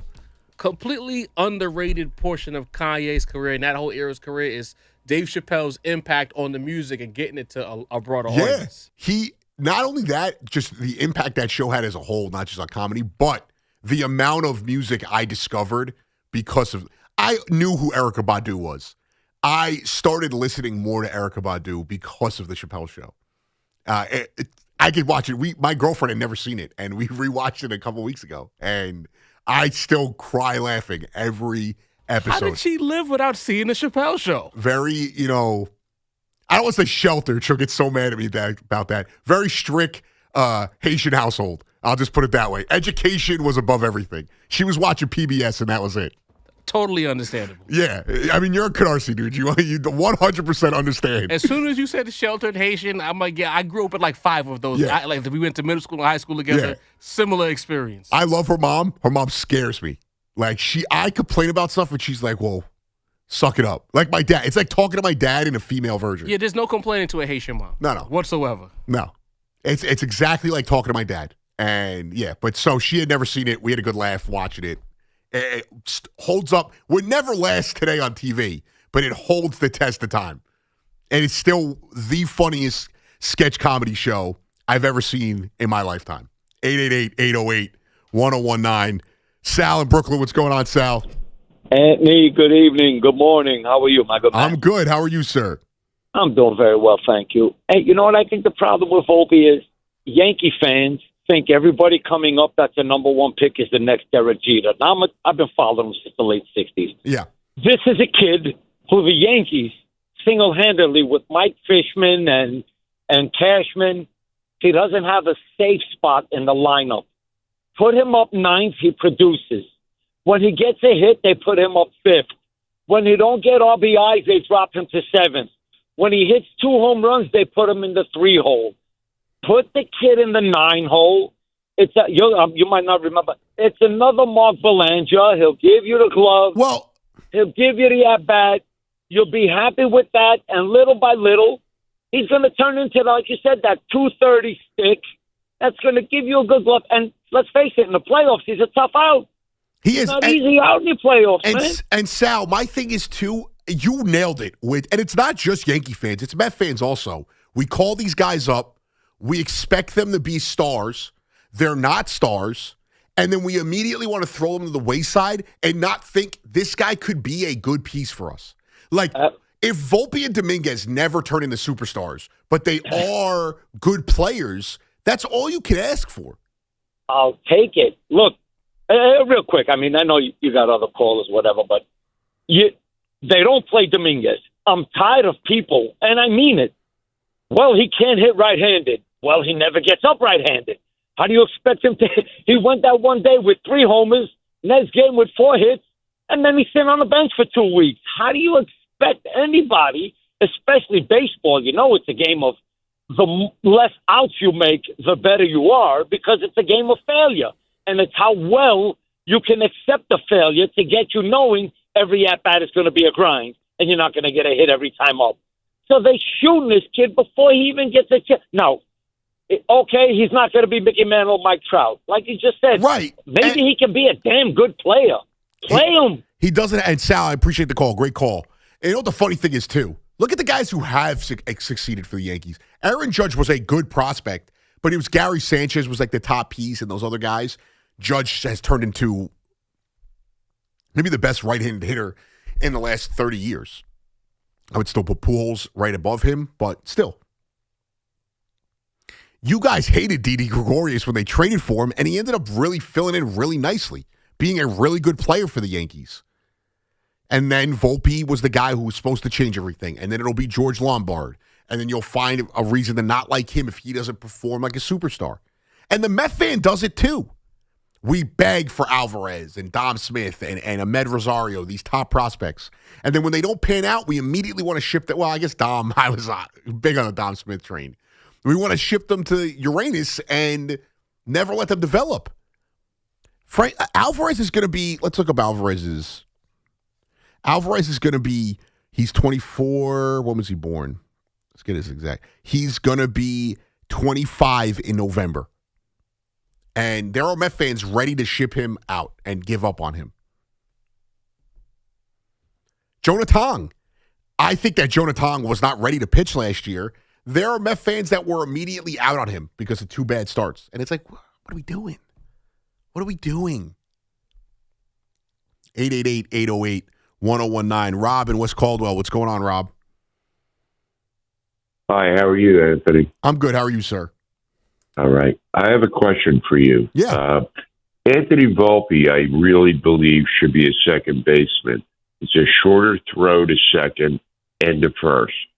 And he covers the ground, no question about that.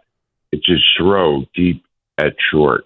That's why he had so many errors this past season. Right. And I really think that he'd just be this better second baseman. Well, he can make the throw. Well, but don't you think that had an issue? That issue kind of was exacerbated by his injury. That maybe he can make that throw, but his injury is what held him back. He had the most errors as a shortstop in Major League Baseball this past season, and he can't make the throw. He's 5'9". He doesn't, and that has to play it. He can't make that deep throw. That's why he had so many errors. At second base, it's a shorter throw to second and a shorter throw to first. He actually didn't have the most errors at shortstop. He did. No, he didn't. Ellie De La Cruz had 26. Volpe had 19. Yeah. Well, yeah. Well, was he from Cleveland? That's a Cincinnati guy. Well, Rob, I appreciate the call. They're not. You can't. Okay. You can't. I guess this is actually. You know what? I guess this is not. He is a shortstop though, because they have Manny Machado listed here. I actually don't know if this is just in general errors. But I'm going to confirm that right now. But you can't move him to second base because then what are you doing with Jazz? And the whole point of moving Jazz away from third was to get him into his natural position at second base. That's where there's a mix-up here. I think you got to let Volpe. You got to give him one more year. Give him the benefit of the doubt that he wasn't healthy. The kid is, let's get his age right now. The kid is 24 years old. He turned 24 in March. He'll be 25 on March 30th. He's played 3 seasons of the bigs. Yes, he has regressed a little bit. He jumped up last year offensively, was a little bit better. His home runs went down, but everything else went up. And then he went back down this past season. The difference between this season and his first season was the Gold Glove.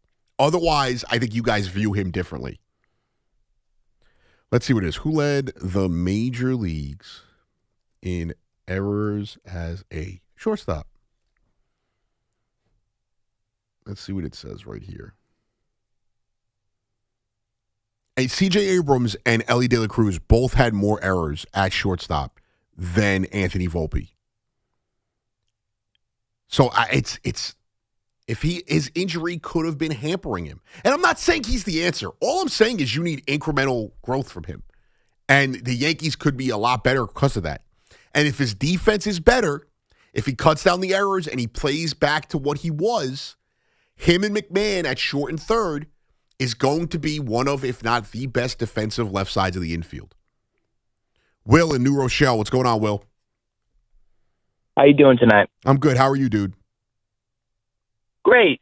Listen, I'm a bit of a yapper, so please cut me some slack here. Okay. I love the Yankees, as we all do. Right. But I wanted to make 2 points about the pitching staff and Paul Goldschmidt. But your callers right before me, they made a couple points with, with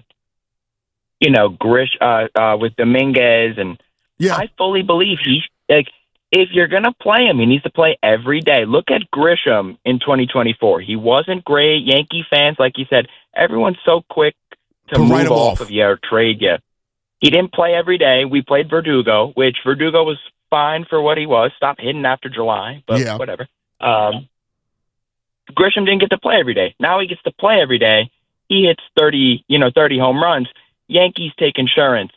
The Yankees are never going to hand the keys to a young player at a core position. Left field's hard at Yankee Stadium. It's hard to give it to Dominguez. You re-sign Bellinger. You get Grisham back on a 1 year. I want Dominguez to play every day. He's a great player. Oh, I totally agree. And I think that he's shown that he can perform when healthy. I saw something on social media earlier this week, and it was like, Dominguez may start the season in AAA. I don't know if that's true or not, but no, I don't hate that for him. But I also don't think I'm seeing the same thing. I also think that's a mistake because I think he's their better option. I completely agree. I think that he's somebody that, just like Grisham last year, think of Yankee fans listening right now. Think of Trent Grisham 2024 versus Trent Grisham 2025. Why Trent Grisham was valuable for the team in the regular season was he played every day. Jason Dominguez is a young player. He needs to play every day. But, it's hard to do that when you're, a $300 million ball club trying to win now. So that's where it gets tricky. But if Jason Dominguez had the opportunity like Trent Grisham did to play every day, I agree. I think he'd be an excellent player. He's just not God forbid, he's not Mike Trout. That was a perfect point you made.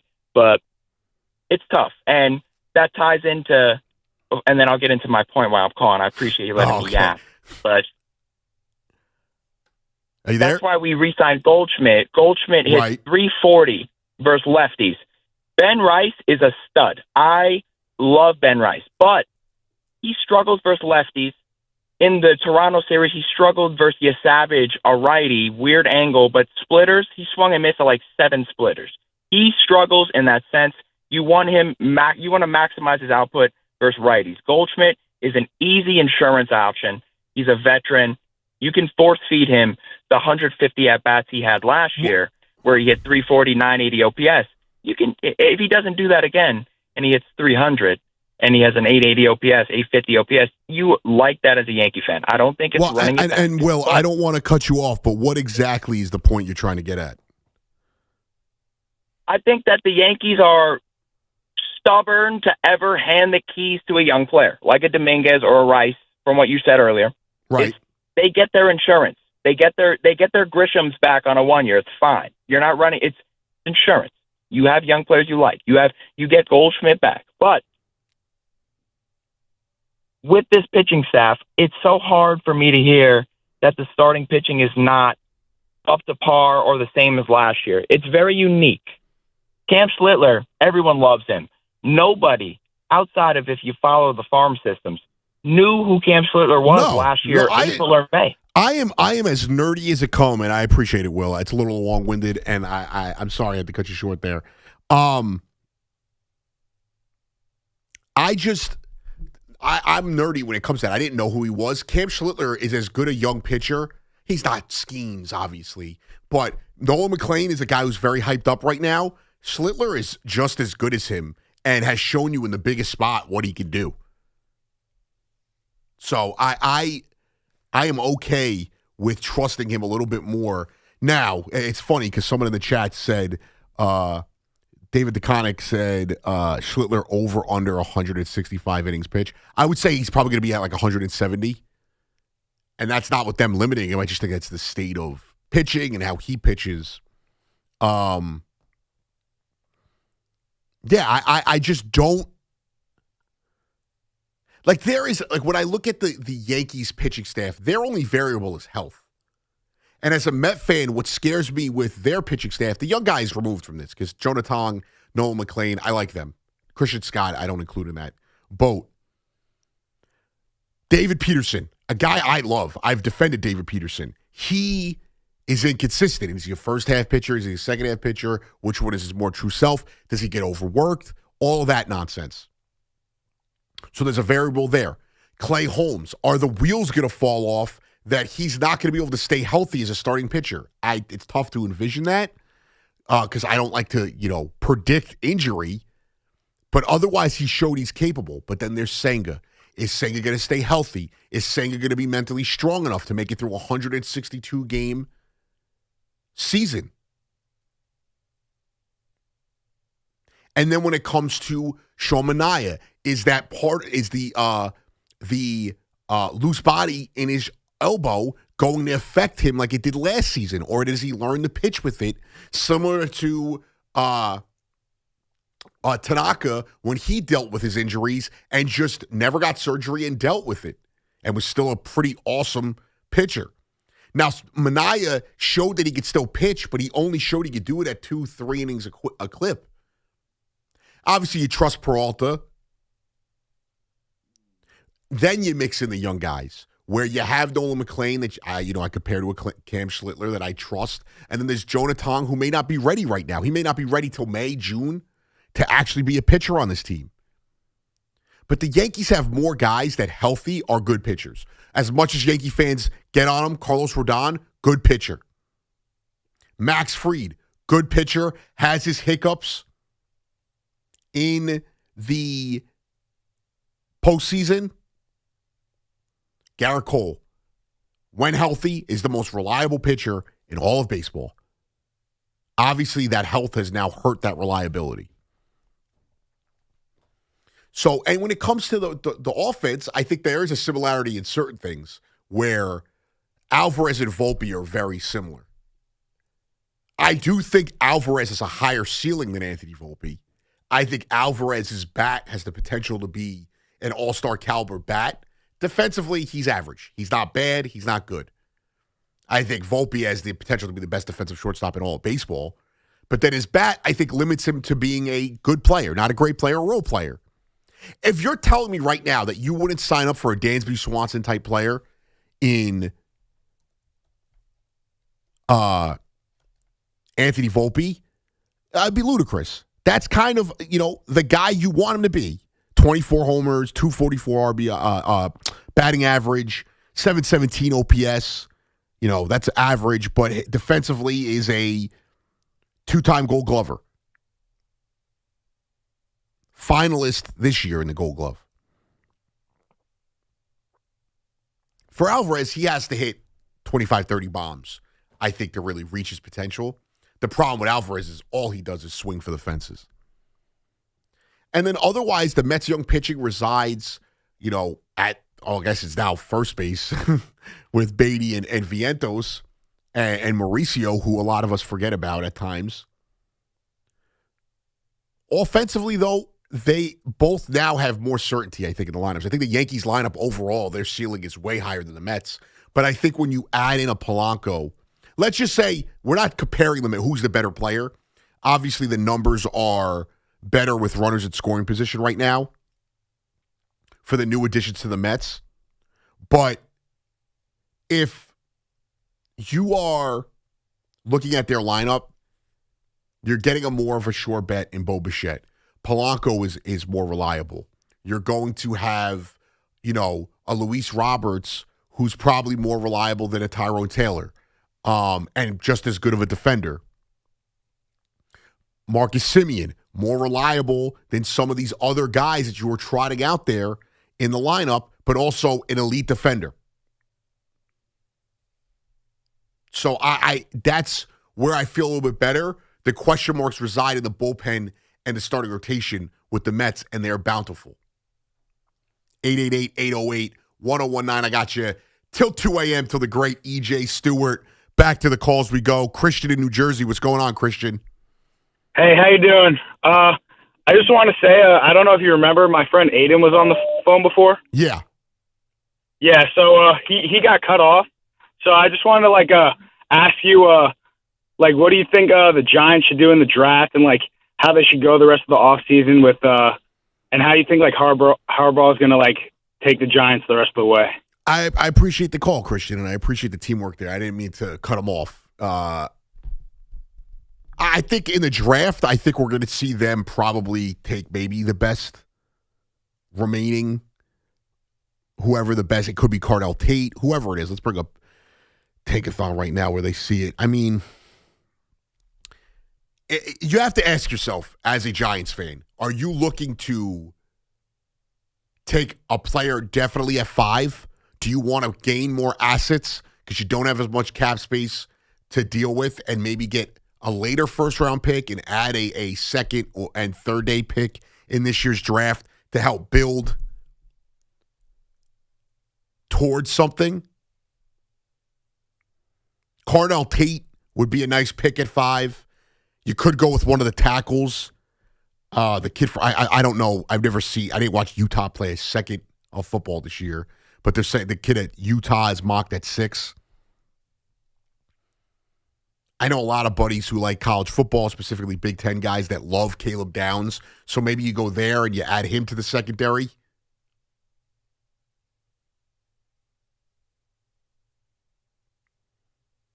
(888-808-1019). Mario and Manalapan, what's going on, Mario? How are you, pal?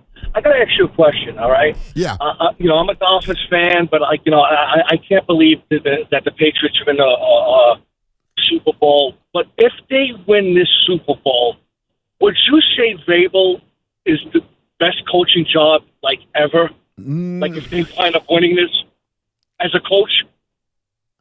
Best coaching job ever. Ugh. I'm talking about the job that he did. If he wins a Super Bowl, I know. I get the you know point. what I mean? Who did a better job than this guy? If they wind up winning the Super Bowl, it's tough to argue just because of. And Mario, it's a good question. It's tough to argue because he's doing it in year 1, but I have to deep dive into, because Tomlin did it so quickly, but they had gone to a Super Bowl. It is tough because it's year 1. The only thing I want to say is there hasn't been a path more gifted to a team. And I'm sorry, it's fair to say. I don't want to hear about the defenses. Justin Herbert, terrible postseason quarterback. C.J. Stroud was awful, and they barely won the game. Jarrett Stidham was awful, and you're playing the backup quarterback, and you barely won the game. Now, if you go out and win the Super Bowl, what the hell can I say to you? What can I say? Now, I will say this. I think Vrabel's a good coach. Fleegs, took a shot at me, my buddy. He told me to my face. He goes, boy, I've been trying to text you about Vrabel this whole time because I was sitting here saying I didn't think Vrabel was this elite coach. And, I did equate a lot of his success to a good defense and Derrick Henry, and he goes out there and makes the Super Bowl year 1. But I also don't think if the Jets hired Mike Vrabel, they're winning more than 2 or 3 more games this year. I also, and I hate to break it to a lot of you, if they lose this Super Bowl and they whiff in the free agency, the draft, don't be shocked if the Patriots aren't in the playoffs next year. It's a fair point. The Bills will get better. The Ravens, all these teams that, let's say, even if they flip-flopped and the Patriots are fighting for a wild card, let's just say, the Bills win the division, there's going to be more teams in the wild card mix next year. The Chiefs, you assume, will get Patrick Mahomes back in a decent amount of time where they can compete. The Chargers, the Broncos, they'll get better. So one of those teams will obviously be competing for a wild card. The Ravens are going to get better. You would assume the Bengals stay healthy. And next year, they're going to play a first-place schedule. They're not going to play a last-place schedule like they did this year. Or second to last place, whatever it was. That's what it's going to be. I think the Jets are going to they're going to win. Maybe they win 5 games or 6 games, but they're going to be a little better. I don't envision the Patriots just strolling along into the postseason. Going into the postseason, They had one win against an over 500 team. The Giants had two. To put it into perspective. But if they win the Super Bowl, how can I say it's not one of the best I'd have to go back in the history of the sport. But how can I say it's not one of the best coaching jobs in the history of the game? I'm sure there's guys that I can't think of right now. I do think that this Patriots team has the potential. Let's say they lose the Super Bowl or win, regardless. They have the potential to go into the offseason and do some damage. And I want to see what their cap is at because they need a wideout, obviously. So the Patriots have $33 million in cap space. I'm assuming they could probably make up a lot of that and build something that turns into a dynasty. Or a perennial powerhouse Super Bowl contending team. They need a wideout. They can't, for all the conversations about Josh Allen not having weapons, and Drake May in year 2 gets to the Super Bowl with two guys who played with Josh Allen is comical to me. Matt Collins and Stephon Diggs. And Diggs, who's probably worse than he ever was for the Bills. Matt Collins was there for one season, to be fair. So they're going to need a wideout. They're probably going to go after a tight end. I don't think Hunter Henry is a guy you can just rely on. Running backs, they're set. Defense, they're probably set. Add a couple pieces here or there. They win. Yeah, it could be frustrating for a lot of you.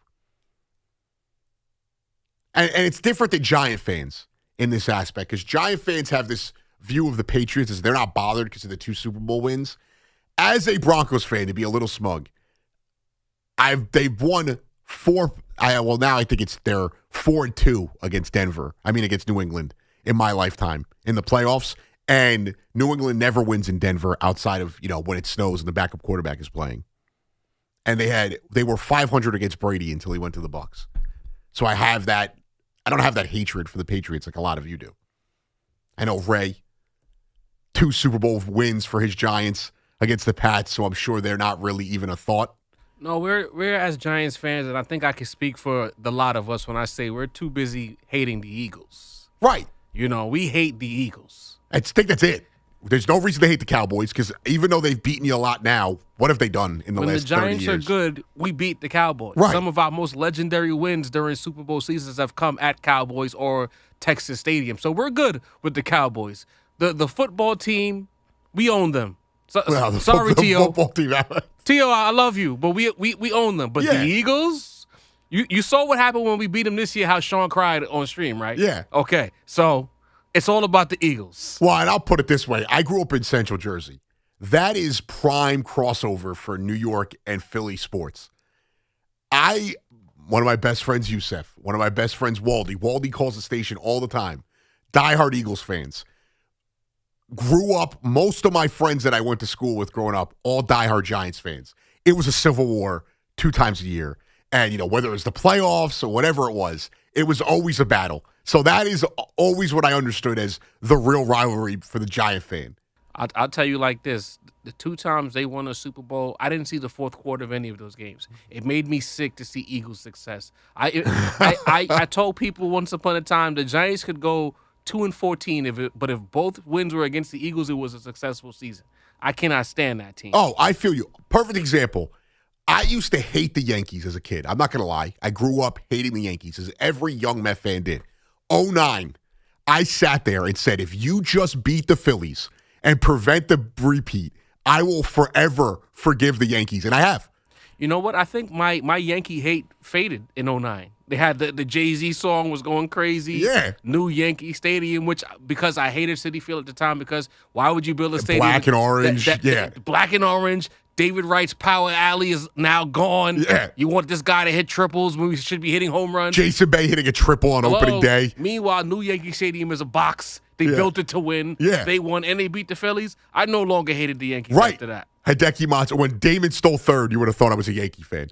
I hated the Phillies a few years ago when they made the World Series. I couldn't have, if they would have had a chance to clinch against the Rays, I didn't watch the last 3 innings of that game because I just did not want to see them win. Same thing with the Braves. The Phillies I hate. That's probably my least. The Phillies and the Heat, my 2 least favorite sports franchises in all of sports. And I can name a soccer team, but I won't bore the fan bases with that. But those teams, Miami Heat with the Heat. Yeah. Not Miami Heat with the Heat. Miami Heat with LeBron, could not stand it. With Jimmy Butler, I was a Nuggets fan. Oh. I was sitting there begging. Oh, it's personal for you with the Heat. Oh, it's personal. I hate the Fleegs has accused me of hating the Heat more than I like the Knicks. Wow. Yeah, so I hate the Heat. Heat culture is also. Well, you know what? I can understand that because I think going back to the Phillies, people forget during that first Philly run, one of the things that really pissed off Mets fans was how Jimmy Rollins was poo-pooing good Met teams. And was right. And ended up being right and won a championship. Yeah. Oh my goodness. 2007, I'm there opening day. And he boots up after saying they're the team to beat. We just went a game away from the World Series. He boots a ball, and I'm thinking, this idiot. And I liked Jimmy Rollins before that point because he was athletic, awesome shortstop. I always wanted to be a shortstop, so anyone who could run, hit, and play the field, I was like, that's the guy. Same thing with Reyes. And then I was like, I hate this guy. I still, to this day, I never want to meet him because I heard he's a wonderful person. I need to keep the illusion that he is this villain. Like, it's never meet your heroes. Never meet the guys you grew up loathing as sports fans. Gallo, I knew we were friends because I hate Jimmy Rollins so much that if I even see him on this little podcast with him talking, I cut the clip off or I keep scrolling. I don't want to hear him talk. I don't want to see him smile. Yep. I don't like any of those Phillies guys. If I see Chase Utley in the street, I might step on his shoe. The only one is Howard, but that's because he never really cut our hearts out. Right. And I always thought he was a guy whose career got cut short with injuries. Jimmy Rollins, you ask any of my friends, is my least favorite, and it's not personal. It's purely sports. Least favorite baseball player ever. Those Phillies teams, it could have been Satan versus the Phillies. I'm rooting for Satan. That's how I felt. Put it this way. The beginning of the 2007 collapse, that very first loss, I was at that game. Yeah. And I remember thinking Mets fans were chanting at the Phillies fans as we were walking back to the train station, my girlfriend and I at the time. And I looked at her and I said, but we just lost. Yeah. Not knowing that sentence would turn into one of the worst sporting moments of my life. We would not make the playoffs. I'm like, whatever, we're a little too arrogant. We'll make the playoffs. We'll be good. We didn't make the playoffs. No. And it's so crazy, too, because I hate to bring this up. If there was the wild card we had now, we never even have this conversation because we're making the playoffs. But, no, it was No, we'd find a way to miss that, too. Well, true. It's a combination of I've always hated them, and I hate the Braves, too. But I think the best Mets teams of my lifetime were those 06 to 08 teams. And they are the direct reason why, the Mets did not get in to the playoffs, not even talking about World Series, but just consistently into the playoffs. And when I think of what ruined it for me, Reyes and Wright and Delgado, it's Jimmy Rollins, it's Chase Utley, it's the Phillies. And then they were the ones making all the moves when the Wilpons weren't. They went out and got Carpenter, or Holiday, and they went out and got, Oswald, and they would go out and get all these guys. And meanwhile, the Mets, I got to look at grungy Jason Worth, crap on Met fans to this day because he's got one World Series ring. Jason Worth, he's another one. I'll step all over. Makes my skin crawl. Ugh. That is so that I get the Philly. I don't have. It's tough because I don't have that New York football hate in me when it comes to the Phillies. But if I attach, when it comes to the Eagles, I'm sorry. When I attach the Phillies and the Sixers to it and the Flyers, I could get behind it. But I got buddies who, my buddies who are Eagles. I grew up loving Donovan McNabb, not to, I know that's a sore subject. These guys I liked. And then, you get older and you learn, you got to pick allegiances. So I root for the New York football teams. There's no rivalry there as a Broncos fan. It has been putrid. I feel like I've been trapped in this New York window on a local market, television-wise, for a decade now. But we hope that the future is bright. 888-808-1019. We'll take a break. We got one more segment until the great E.J. Stewart at 2 a.m. Anthony Gallo on The Fan. The home of Super Bowl 60 on Westwood 1 is WFAN. Jackson Smith and Jigba with a diving two-hand catch for 6. The Patriots will face the Seahawks for the Lombardi Trophy in Santa Clara today. To the end zone! Touchdown, Patriots! Get insight and the latest breaking news about the biggest game of the year here. The Fan, 101.9 FM, and always playing on the iHeartRadio, TuneIn, and Odyssey apps. If you or a loved one has been a victim of nursing home abuse, call the law offices of Kelly and Grossman at 1-800-ELDERLY. If you believe that you or someone you love has experienced bed sores, falls, fractures, or other abuse or health problems as a result of inattention while being cared for in a nursing home or residential facility, call 1-800-ELDERLY. Kelly and Grossman are experienced trial attorneys who are assisted by a legal team including medical experts experienced in nursing home neglect and abuse. The Kelly Grossman team helped others win an $18.75 million verdict in Brooklyn, $3.75 million in compensatory damages, and $15 million punitive damages against nursing homes, and they want to help you do the same. Call 1-800-ELDERLY today. 1-800-ELDERLY. 1-800-353-3759 or at 800-elderly.com. Call us directly. 1-800-ELDERLY. Looking for the lowest price on name brand tires? Get to Town Fair Tire and get the guaranteed lowest price on any name brand tire. Nobody beats a Town Fair Tire deal. Nobody. Town Fair Tire.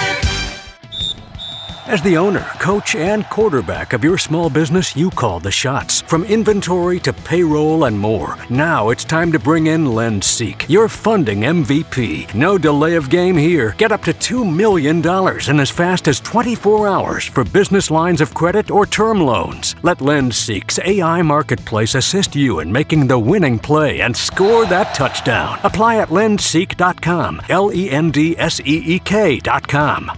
My name is Whitney Allen, and I'm a widow. My husband, Ryan, died. We never thought we'd ever have to use life insurance, but the unexpected happened. With Ethos, signing up was fast and 100% online. You can get a quote in seconds, apply in minutes, and get same-day coverage. No medical exams, and you can get up to $3 million worth of coverage. I'm grateful we were prepared. Get your free quote at ethos.com/radio. That's ethos.com/radio. Paid spokesperson. Time spent on application may vary. Online health questions required. Attention, have you racked up $10,000 or more in credit card debt? Are you barely getting by making minimum payments? With credit card debt reaching all-time highs, National Debt Relief is notifying consumers about significant debt relief options currently being made available to help those with overwhelming credit card debt. These options may reduce a large portion of credit card debt for those who qualify. You don't need to declare bankruptcy or take out a consolidation loan, and you may only have to pay back a fraction of what you owe, even if you have bad credit. National Debt Relief has already reduced the credit card debt for more than 550,000 consumers, so don't wait. If you owe $10,000, $20,000, or even $100,000 in credit card debt, you can now take advantage of this financial debt relief as the cost of living continues to skyrocket. To check what debt reduction you may qualify for, call 800-894-7722. That's 800-894-7722. Again, 800-894-7722. This is J.J. Hill of Shulman & Hill, New York's premier injury law firm. We'll always go the extra mile when you're hurt in a car accident. If you've ever wished you had a lawyer in the family, now you will. At Shulman & Hill, it's never one and done. Once you're a client, you're always part of our family. Shulman & Hill, we're not just New York's law firm, we're your law firm. Get your free consultation at hurtny.com. That's hurtny.com. As cold weather arrives, snow and ice follow, making it extremely difficult for police officers to safely do their jobs. Private and municipal building owners, commercial store owners, residential homeowners, police precincts, and precinct parking lots in the city of New York have legal responsibilities within a certain time frame to make sidewalks, entranceways, and parking lots free of snow and ice. Unfortunately, many of these property owners fail to maintain their premises free from ice and snow, thereby creating dangerous conditions for members of the law enforcement community. Many officers have been seriously injured by these dangerous conditions. Decalator Code Cohen and DePrisco has brought numerous successful lawsuits on behalf of police officers injured by the negligence of property owners failing to keep their premises free from snow and ice. Examples of these results are featured on their website, policeofficersrighttosue.com. If a member of the law enforcement community is injured as a result of a property owner's failure to remove snow and ice from their premises, contact DCD at 800-901-1-LAW or visit them at policeofficersrighttosue.com. There are 90-day time limitations to file a notice of claim if a municipality is at fault for causing the injury. Your official home to talk New York sports is WFAN. Call us anytime at 888-808-1019. The Fan, 1019 FM, and always live on the free Odyssey app.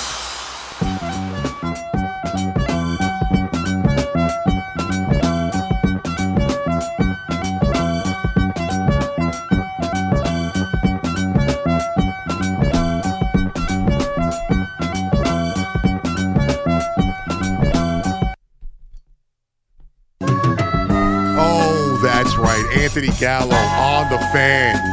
888-808-1019. Guiding us until 2 a.m. And the great EJ Stewart wearing the Fly Gatorade, the old school Gatorade hoodie right now. Speaking of hoodies, and, not the same thing, but I just bought a Doom. Not MF Doom, but a Doom hoodie, which is pretty fire. But it's got it has the same style as his album, but it's an Avengers Doom shirt though. So I rock with it. It was pretty dope. I spent a lot of money that I don't have, and I was running on the treadmill and on the warm down. I felt good and woke up this morning. I was like, I probably shouldn't have spent that, but away we go.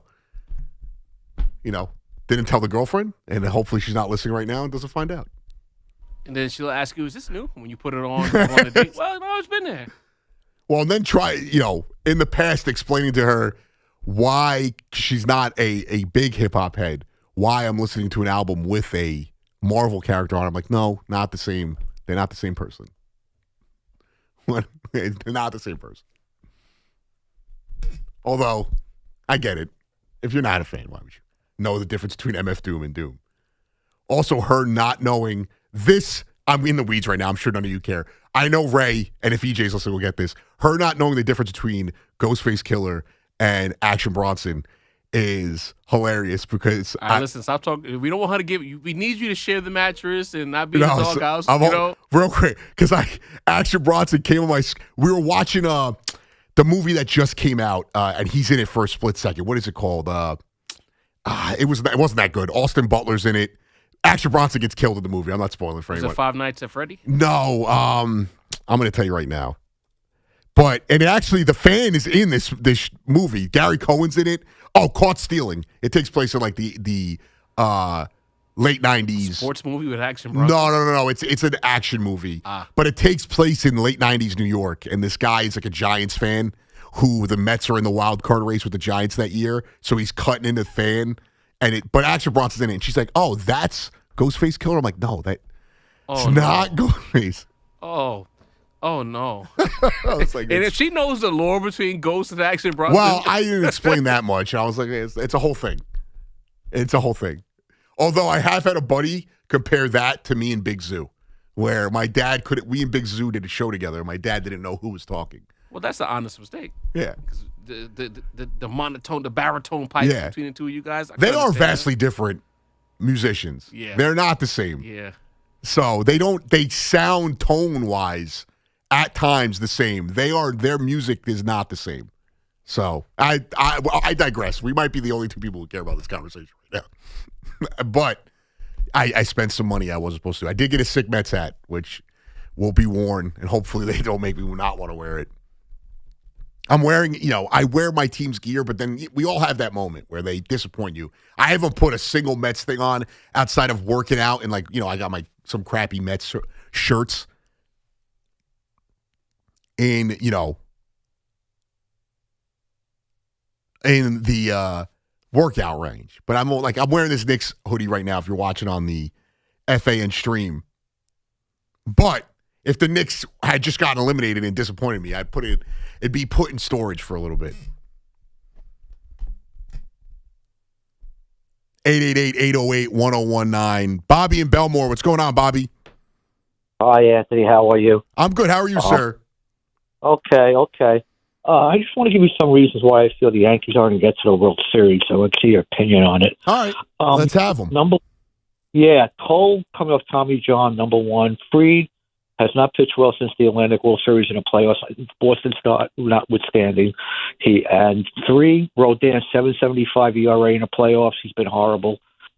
4, Bellinger hit 200 in the postseason, hit 211 in the postseason, the 200 postseason hitter. So I'm not more sure about him. 5, no one hit over 250 other than Judge in the playoffs last year. Okay. And last but not least, the manager Cashman combination has made 7 horrible bullpen moves the last 3 postseasons. I mean, just look at last year. Yeah, but how many good postseasons? But that's the thing is, how many good moves have they made? Because they have made good moves. And I can't push back on the numbers. They are what they are. I can tell you that I trust guys and I give them, the benefit of the doubt. But when it comes to the manager, I think it's completely unfair to cherry pick every bad move he does, but never give him credit when he does something smart. No, I'm not saying he's not. I'm not saying he's a bad manager. He's a good manager for what he's done. But if they want to get to win the World Series, you can't make moves like they made. I mean, taking out Schlitz with 88 pitches was ridiculous in the last game of the year. And he I'm not going to say he puts in Williams. I know he put in Fernando Cruz. But why couldn't he pitch another inning? And then he puts in Weaver for free after having a horrible September. Free throws 100 pitches. Pochette throws 117. So, I mean, and then he puts in Weaver again, the Toronto series.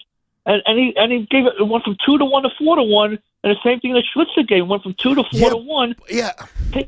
But Bobby, I mean, there's a lot of moves. The World Series move in 2024, taking out Cole with 86 pitches in the 2022 ACLS, and not even putting Holmes your best relief pitcher. A couple other times in that. Bobby, you're not wrong and I appreciate the call. You're not wrong in pointing those out. The only difference is no other sport in baseball, when the manager makes the right move, we just say, okay, that's their job. And then we cherry pick the wrong moves, which is fair. No other sport, when somebody does something well as a coach, and maybe it's because of the nature of how little we think the manager impacts the game, there's no other sport that we look at the head coach and say, oh, they did something good. That's their job. That's what they're supposed to do. We don't do that.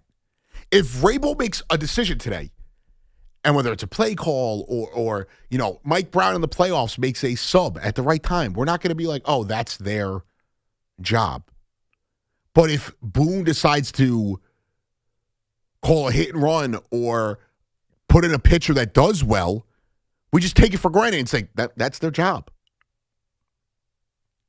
It's also the hardest sport to predict. No other sport is like baseball. No other sport is as unpredictable as the sport of baseball. And this goes for Mendoza, too. I think last year, Met fans gave Mendoza so much flack. And it's like, what was he working with? His best players were hanging him out to dry offensively. He had no starters that were healthy. His bullpen was worn down and unreliable outside of Diaz. But then when he does something good, peeps, nothing, crickets.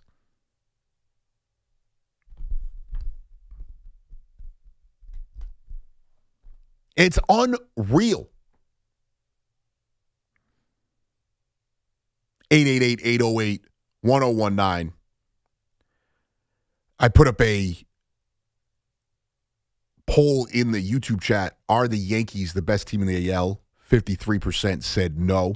About 110 votes. 103, sorry. Not that matters that much. So then, not a lot of people agreeing with me. We will see. Especially if they go out there and steamroll a division, which is possible. I think you guys are overestimating what the Blue Jays have done this offseason. And I think as good as the Orioles have gotten, I think they need a lot of work. And they're not close to being what the Yankees are right now. 5-0 U.S. over Finland in women's hockey. Man, they put the beat down on them. I think the men's play this week, so that'll be fun. Before the, oh man, I don't know what school this is. SEMO, Southeast Missouri State. This dude flew through the sky. Monster Jam. Anyway, I got ESPN on to do the top plays, which is always distracting. Coastal Carolina with the sick court and a big three-pointer there. I'll hop into a little bit of the Olympics before the Knicks tip off against the Celtics. That's why today I had to put in the work today. The girlfriend, where we got people coming over and she gets very frantic about cleaning. So I was out here. She was like a drill sergeant. I was scrubbing everything with a toothbrush, power washing inside the house. I live in an apartment. It's very illegal. We were out here getting the place clean. You can eat off the floors right now. Because I wanted to watch the Knicks game and I didn't want to be running around.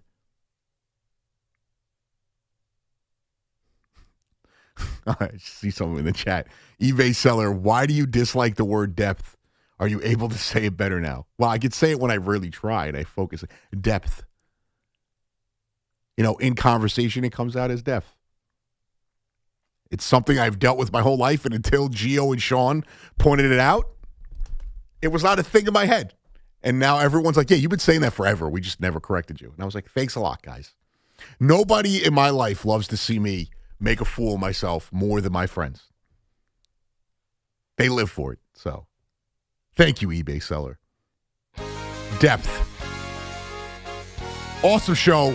Shout out to Ray, the great Ray Jarvis, Connor Green, always holding it down as well. EJ Stewart up next. Hopefully you guys have a good Super Bowl Sunday. Stay warm. Don't go outside unless you need to. And then, after tomorrow, Knicks home stretch. World Baseball Classic around the corner, which means baseball is back. A lot to get to. You can always hit me up on X, Pico_Day_Gallo, or you can just search Anthony Gallo, WFAN. Also hit me up on Pico de Gallo 24 on IG. Shout out if you were in the YouTube chat as well. Stay tuned. EJ Stewart coming up next. I'm Anthony Gallo. This is WFAN. Sports Radio 101.9 FM. WFAN, New York. As cold weather arrives, snow and ice follow, making it extremely difficult for police officers to safely do their jobs. Private and municipal building owners, commercial store owners, residential homeowners, police precincts, and precinct parking lots in the city of New York have legal responsibilities within a certain time frame to make sidewalks, entranceways, and parking lots free of snow and ice. Unfortunately, many of these property owners fail to maintain their premises free from ice and snow, thereby creating dangerous conditions for members of the law enforcement community. Many officers have been seriously injured by these dangerous conditions. Decolator Cohen and DePrisco has brought numerous successful lawsuits on behalf of police officers injured by the negligence of property owners failing to keep their premises free from snow and ice. Examples of these results are featured on their website, policeofficersrighttosue.com. If a member of the law enforcement community is injured as a result of a property owner's failure to remove snow and ice from their premises, contact DCD at 800-901-1-LAW or visit them at policeofficersrighttosue.com. There are 90-day time limitations to file a notice of claim